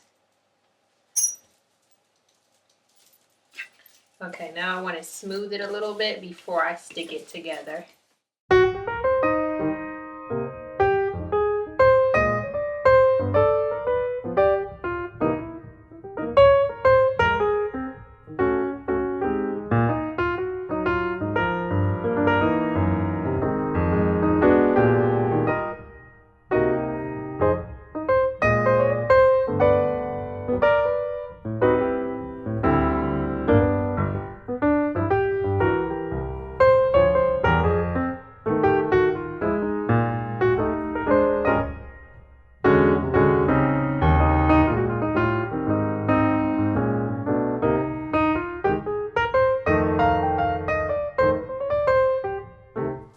Next task at hand here is getting this cake onto the actual cake board. So for that,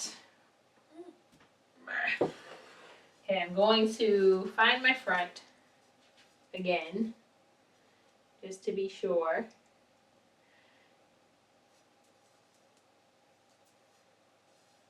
All right, so I think it's definitely going to be here. Now, then I want to just pick up my cake. Actually, I'm gonna move this over a tad bit so I don't run this into the counter. you just want to be careful because this cake has not been in the freezer for a little bit, so it's fairly soft underneath all this ganache. Okay, and set it down right in the center. I just put some buttercream underneath, and actually there's some white paint, but I'm going to cover this in buttercream, and then we're going to put some nice glitter to cover the cake board. Okay, and I do want to lift this up and put it back onto the turntable, but let me see how that works out for me. Let's do this in. Whoa!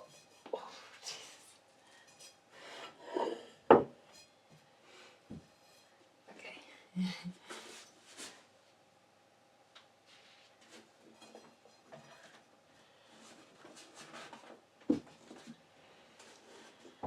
Alright.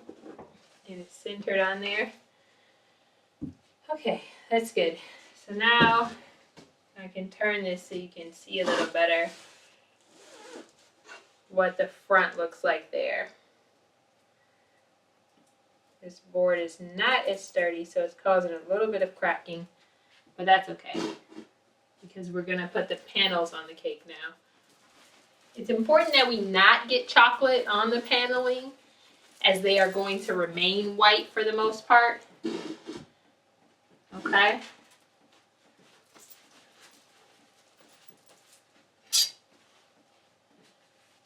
I'm just going to get a little dish for water so we can stick the sides of the panels together, and a paintbrush.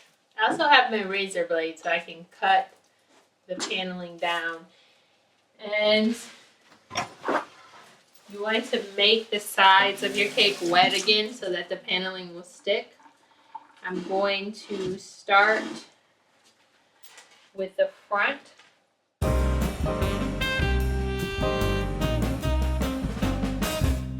You can almost just this is great because these are so frozen.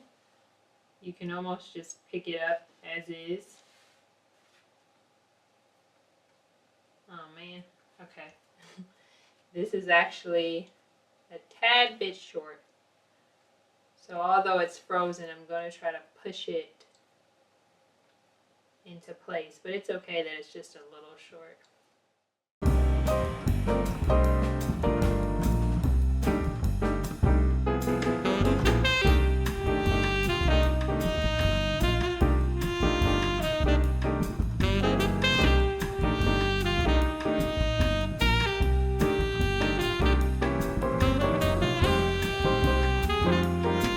Concern is that you want this to be a nice, clean, sharp edge here. And I think as this begins to dry a little bit, it'll fall down more toward the board, and we can actually push it down more toward the board as it gets a little more soft. But as long as it's touching the top edge, should be good there.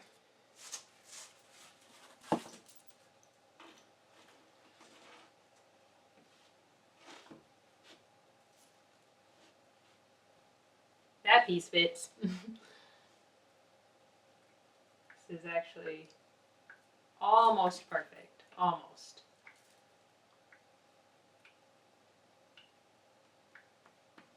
Pull this over and make sure these two edges connect.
Make sure you don't have any air bubbles.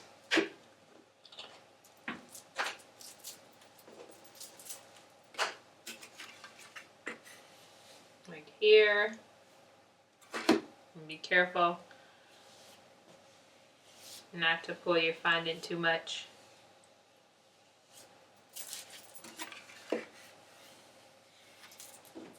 That is good for that portion. Now, in order to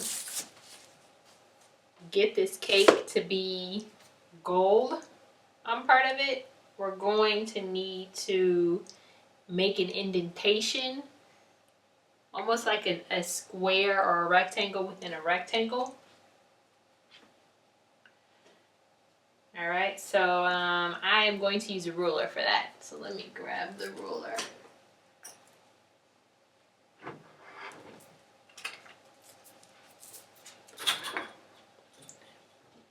Okay, so in order to do this, I'm just going to take the ruler and use it as the actual measurement and go start 1 inch in. So I would start at the 17 and just go all the way up the cake, making an indentation and leaving 1 inch at the top.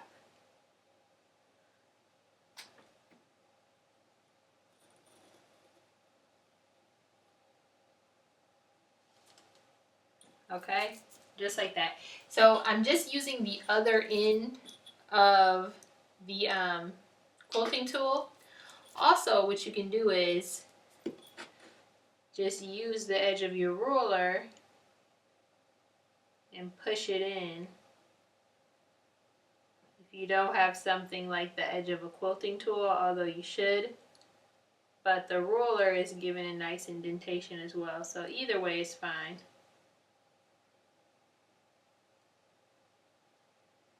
But just make sure that when you do it, it's straight. So I'm going to do that here, here, here, and here. Again, to make a rectangle within a rectangle.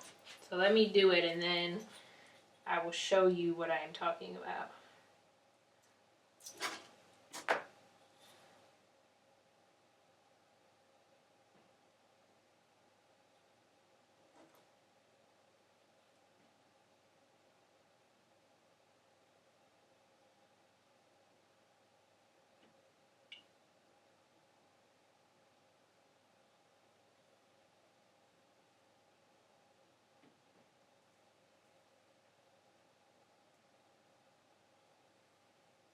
This ruler is a little flimsy, so I'm just going to grab this one, which is plastic and allows for an easier time because it doesn't move with me.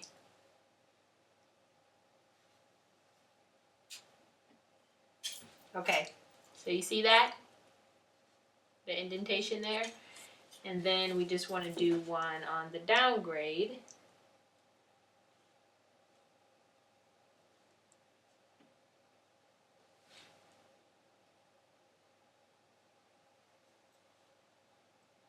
Leaving the 1 inch space again. And you can kind of see here what I'm doing. Just running it up the ruler and stopping in the corner. Oh, or not. That's okay, we'll smooth that over.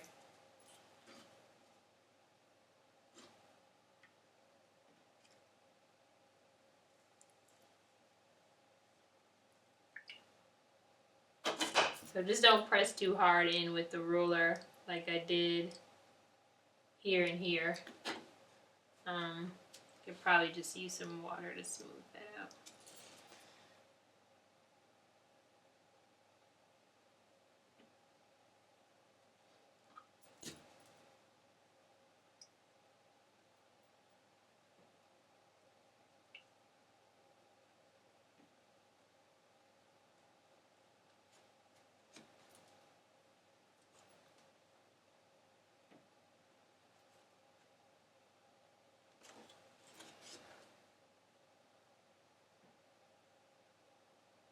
I'm just going back over to pronounce that indentation a little more.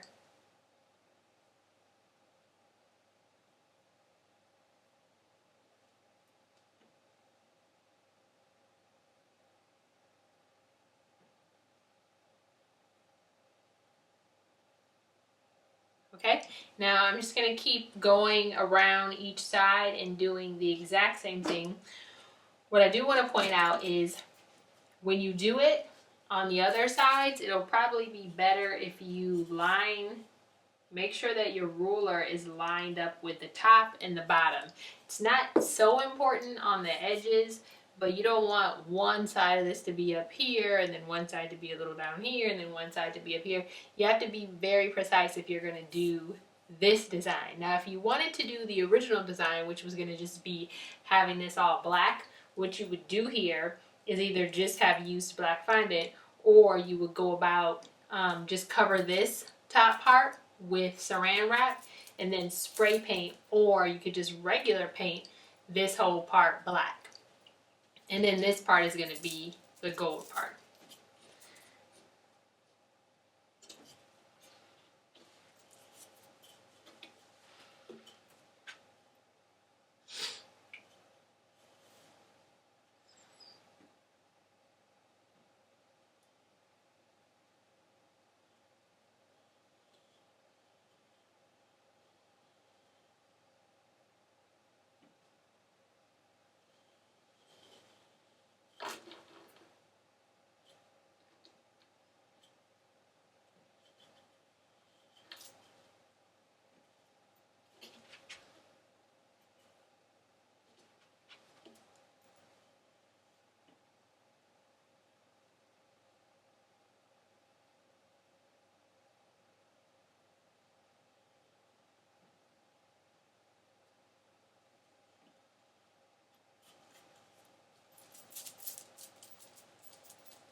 Also, since this is very stiff and this is very stiff, I'm noticing that I don't even really need to lean the ruler onto the cake in order to make this indentation.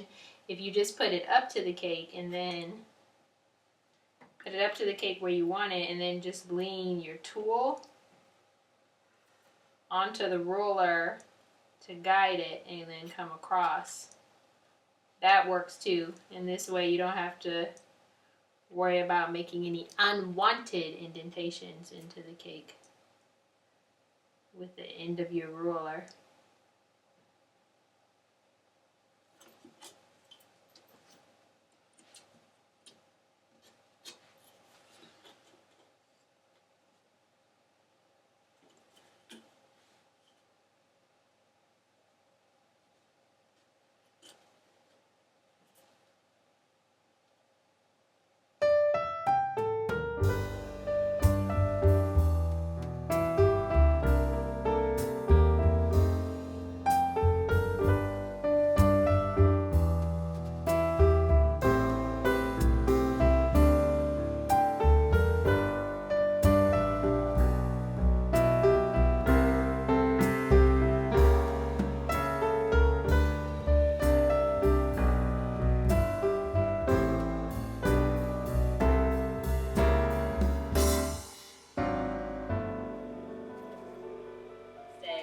Is we'll just go ahead and put in dowels as is. Now I put the cake up there so I see where these dowels need to go. Now I will go ahead and get that done. I'm going to measure my dowels from this top point. I'm only going to put 3. But this side seems to be just a tad bit higher than the back side, so I want to measure my dowels from the side that is the highest, because if you measure it from the side that's low, then you're always going to end up with a cake that's leaning in a way that it doesn't need to.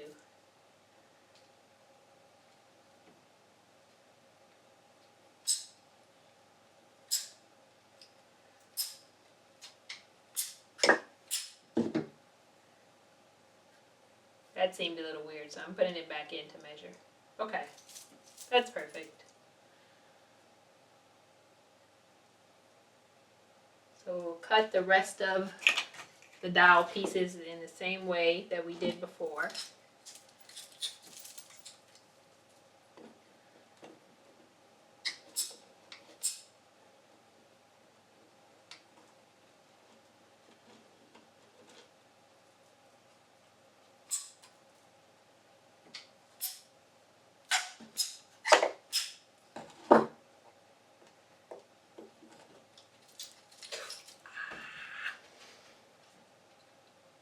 Jeez Louise, and that wasn't even the sharp part.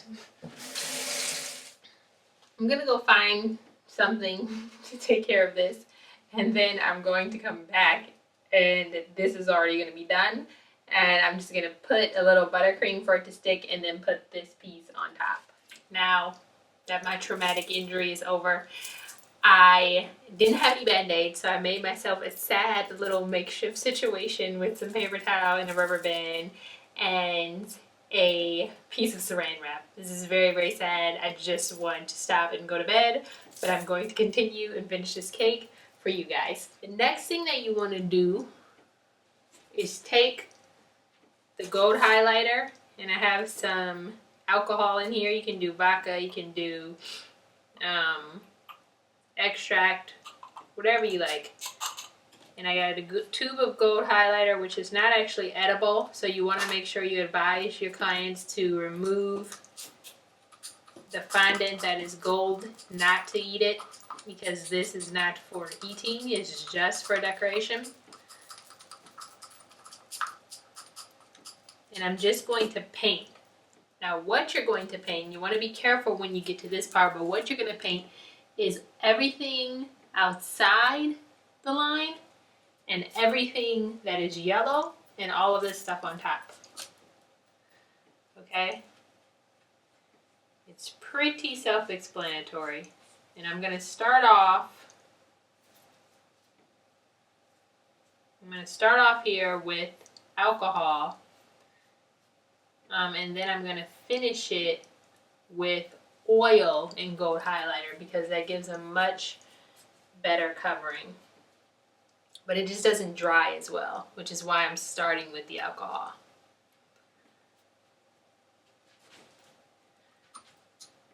And it's totally okay if you come down a little bit, but just be careful that your brush doesn't get onto your white center.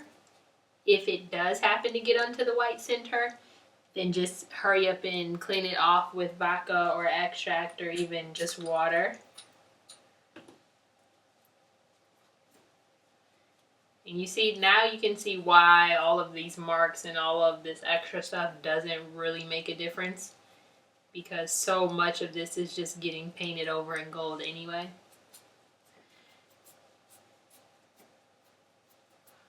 Okay, now I'm just going to keep on doing this until I'm satisfied with my covering. Then I will be back and we will finish this up with our lipstick tube.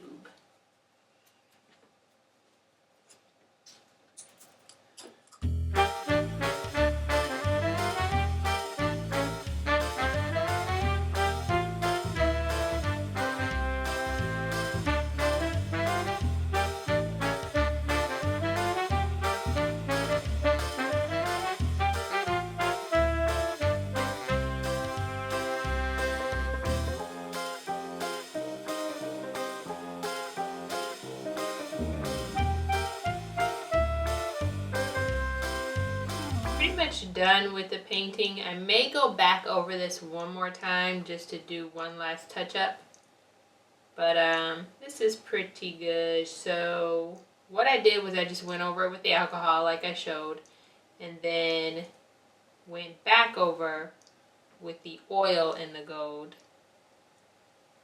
That way you don't have to use as much gold to get a good coverage when you put the oil on. So we're just going to let this dry up a little bit while we go and get situated with our the top of our cake, the very top of our cake, which is the lipstick.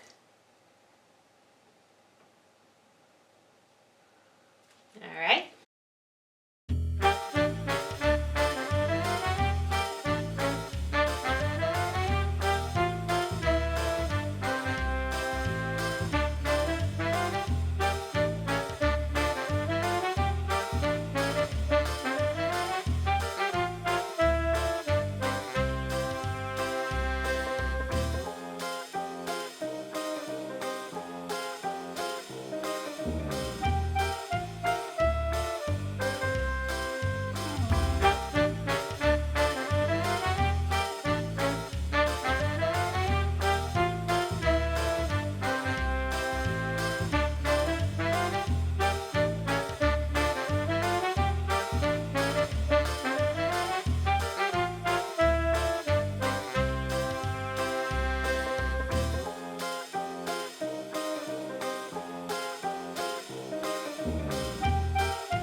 You can continue to paint your cake however you like. The main thing that you want to do is you want to get the reflection. So if you look at like a lipstick tube, especially a gold one, you can see the reflection of whatever is in the background. And usually there's like black and there's gray and there's lighter spots and there's darker spots. So, sorry, I just came from downstairs. So I'm just running my paintbrush over a couple spots with a little bit of gold and a little bit of a black and making some highlights and shadows. Now after I put the actual lipstick on the cake, I'm going to go back, clean everything up, and then put even more black where I feel like if you were taking a picture of this, you would see that black here and here. I actually have a picture in my phone for a reference, so I'm going to do that. You don't have to do that. It'll still look fine if you just left it completely gold. I just like to bring in a little bit of the highlights and shadowing to add to the realistic feel of the cake. Okay? Now we are going to cover, I have a little tiny lipstick top. Now, if this was an actual lipstick, this would just be the very top sticking out.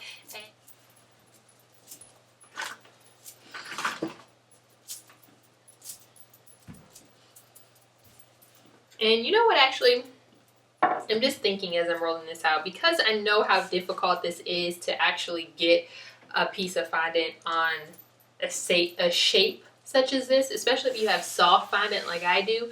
I want to show you how to do the paneling, because I want to show you that if you have a bigger lipstick part for your lipstick cake and you want to do the paneling, I want to show you how to blend together the two paneled pieces so that you don't have a seam. I mean, this has a seam and it's not a big deal. Seams are okay, but for your lipstick, to your actual lipstick, if you don't have a seam, I feel it'll be much cuter. So let's do some paneling. It was hiding.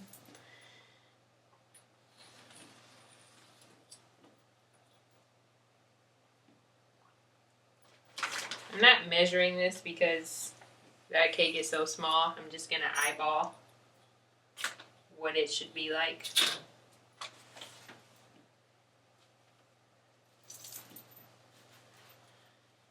And then we just want to wrap it.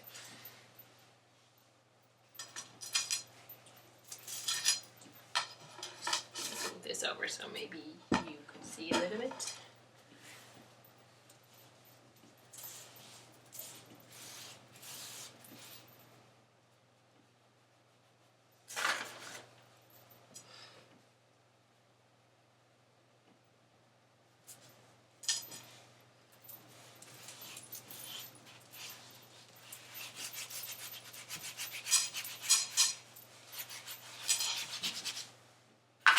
Before I cut in the back seam, I just want to smooth this out a little.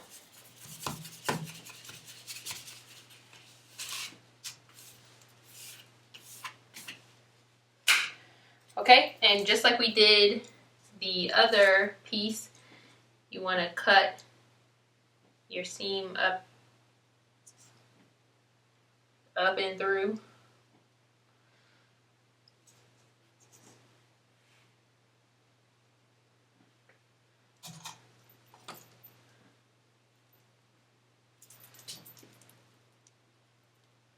And don't worry if that frays a little bit. That's actually kind of better. I'll show you why, because with a frayed edge, it blends better into the other part of the fondant. Lift this a little bit.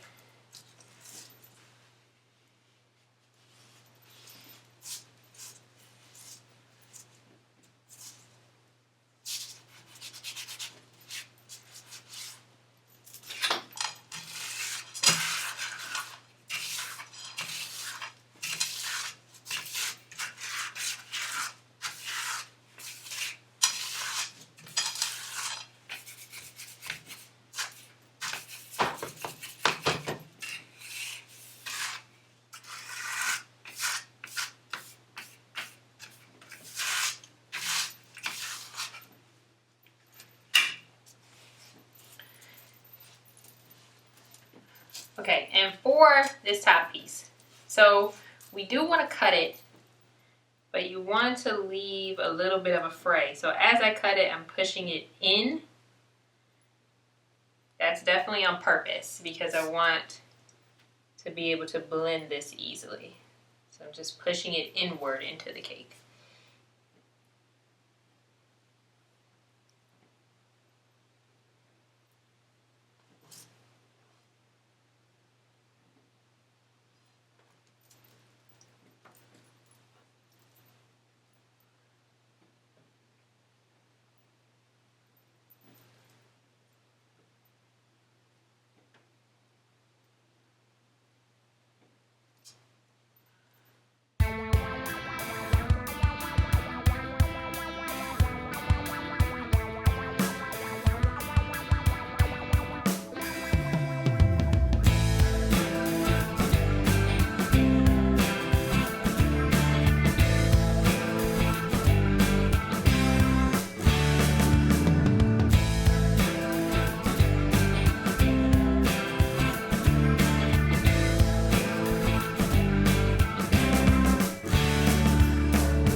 Don't do it in the opposite direction because that has a tendency to pull the fondant. And for some reason, this piece that has the hole doesn't want to blend how I would like it, so I'm actually going to add one more piece on there.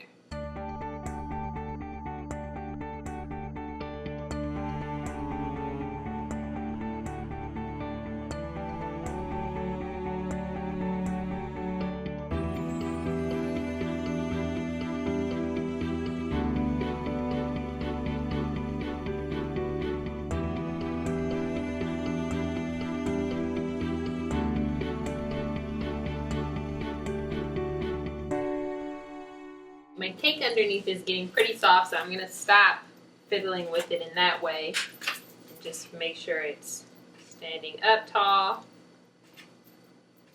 And then I want to I just want to do a little embossing. Smooth it out this way, smooth it out upwards, smooth it.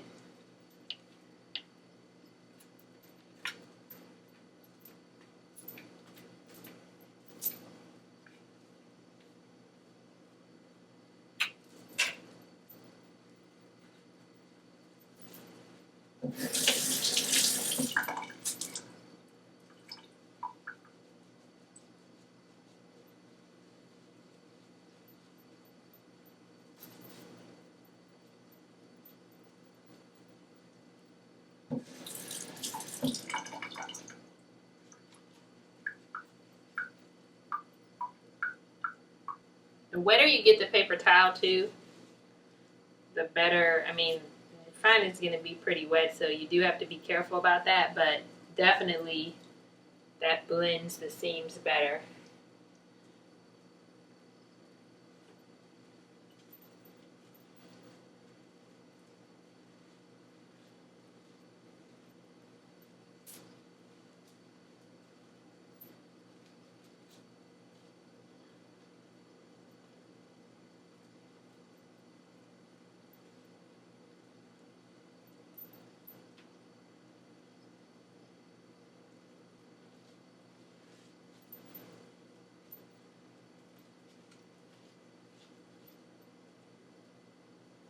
Next thing I want to do is I just want to put an embossing sign. You notice that on the more high-end lipsticks is that they'll have like their logo or their initial. So I'm going to put CA for Creative Cake Art, although that would be CCA, but CCA might work.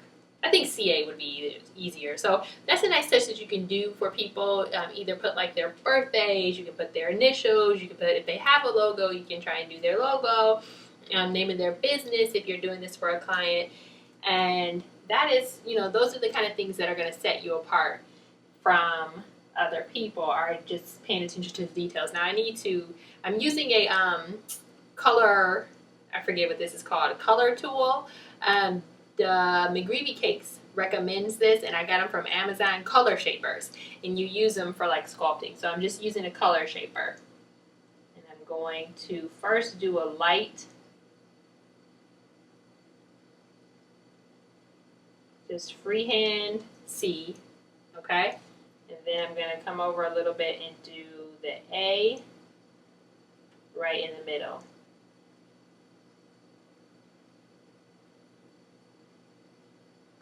Okay, and then I'm going to look at it, see if I like it, and I do. So now I'll go back and just do it a little deeper. So while I'm doing that, I want to make sure I support my cake because I'm going to be pushing in quite a bit here.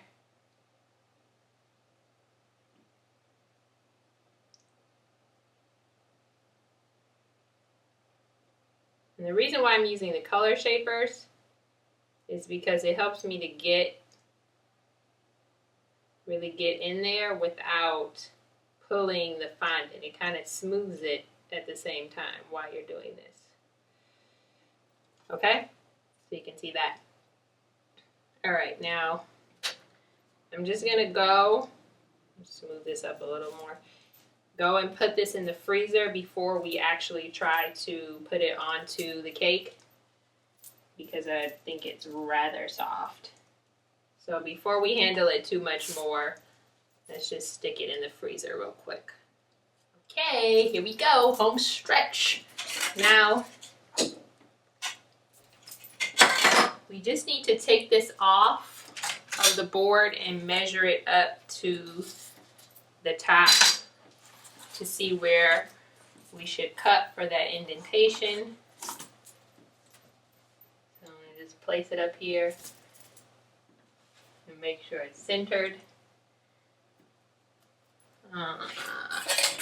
You don't want to leave it up there for too long. I just want to make a mark where it needs to sit.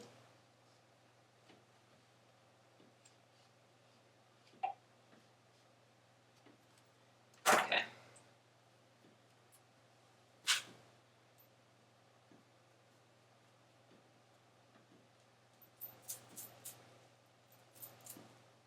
All right, now that we know where we want to cut,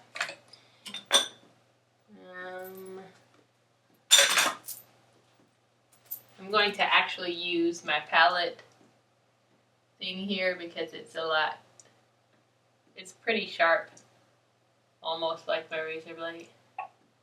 And I'm going to just cut along that mark that I made. And peel and pull this out.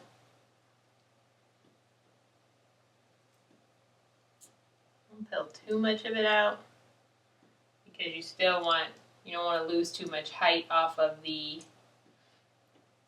lipstick. Actually, you know what I think probably happened? So you could probably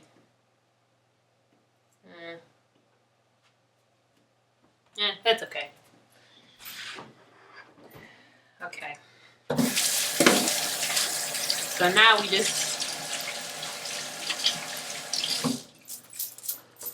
to take and put a little bit of buttercream in there.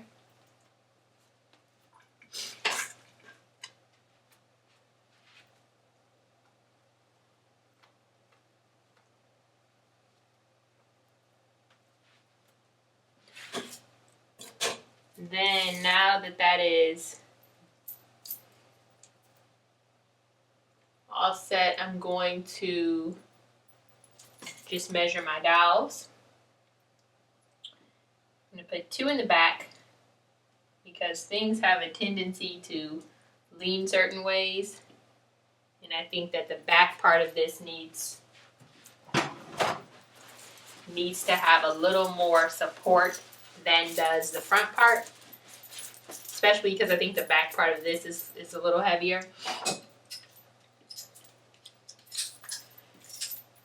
Alright, I'm going to use my thumb to note where I want to cut it.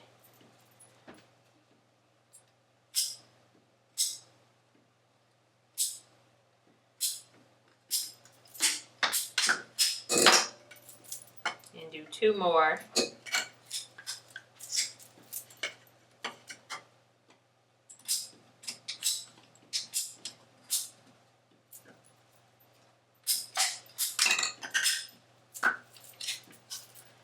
Also, if you're going to transport this assembled, definitely do a center dowel screwed into the board as far up as it needs to go in order, and so then essentially you would put the cakes down onto it so that nothing shifts when you're transporting this.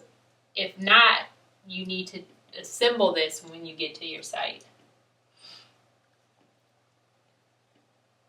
So we're just putting 3 in like a triangle and taking care to put them in straight down. Okay? And now I just want to fill that in with a little more buttercream.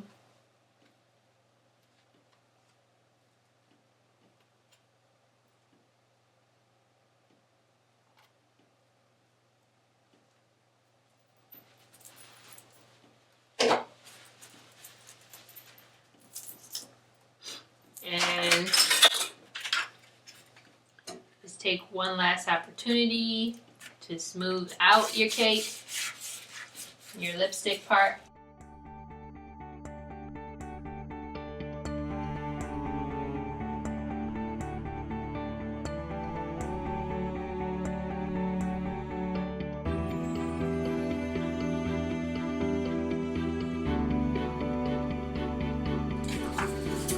Moment of truth.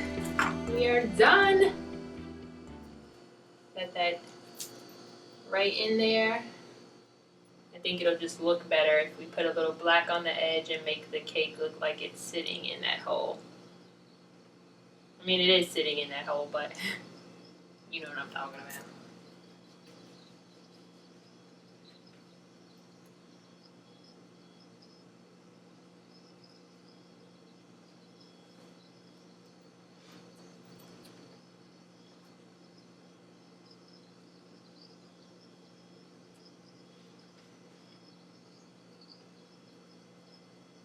All right, we done, we made it, you did it. I cannot be happier with how the lipstick turned out 13,000 hours later, if you cannot tell. All of this and all of this and all of whatever else is going on that you don't even want to know about. And we have a beautiful, tall standing lipstick cake. I cannot really be happier. So, yes, thank you. Please share this. Please let other people know about it. If you like it, make sure to do that. And please join us next month in your membership area. See you guys later.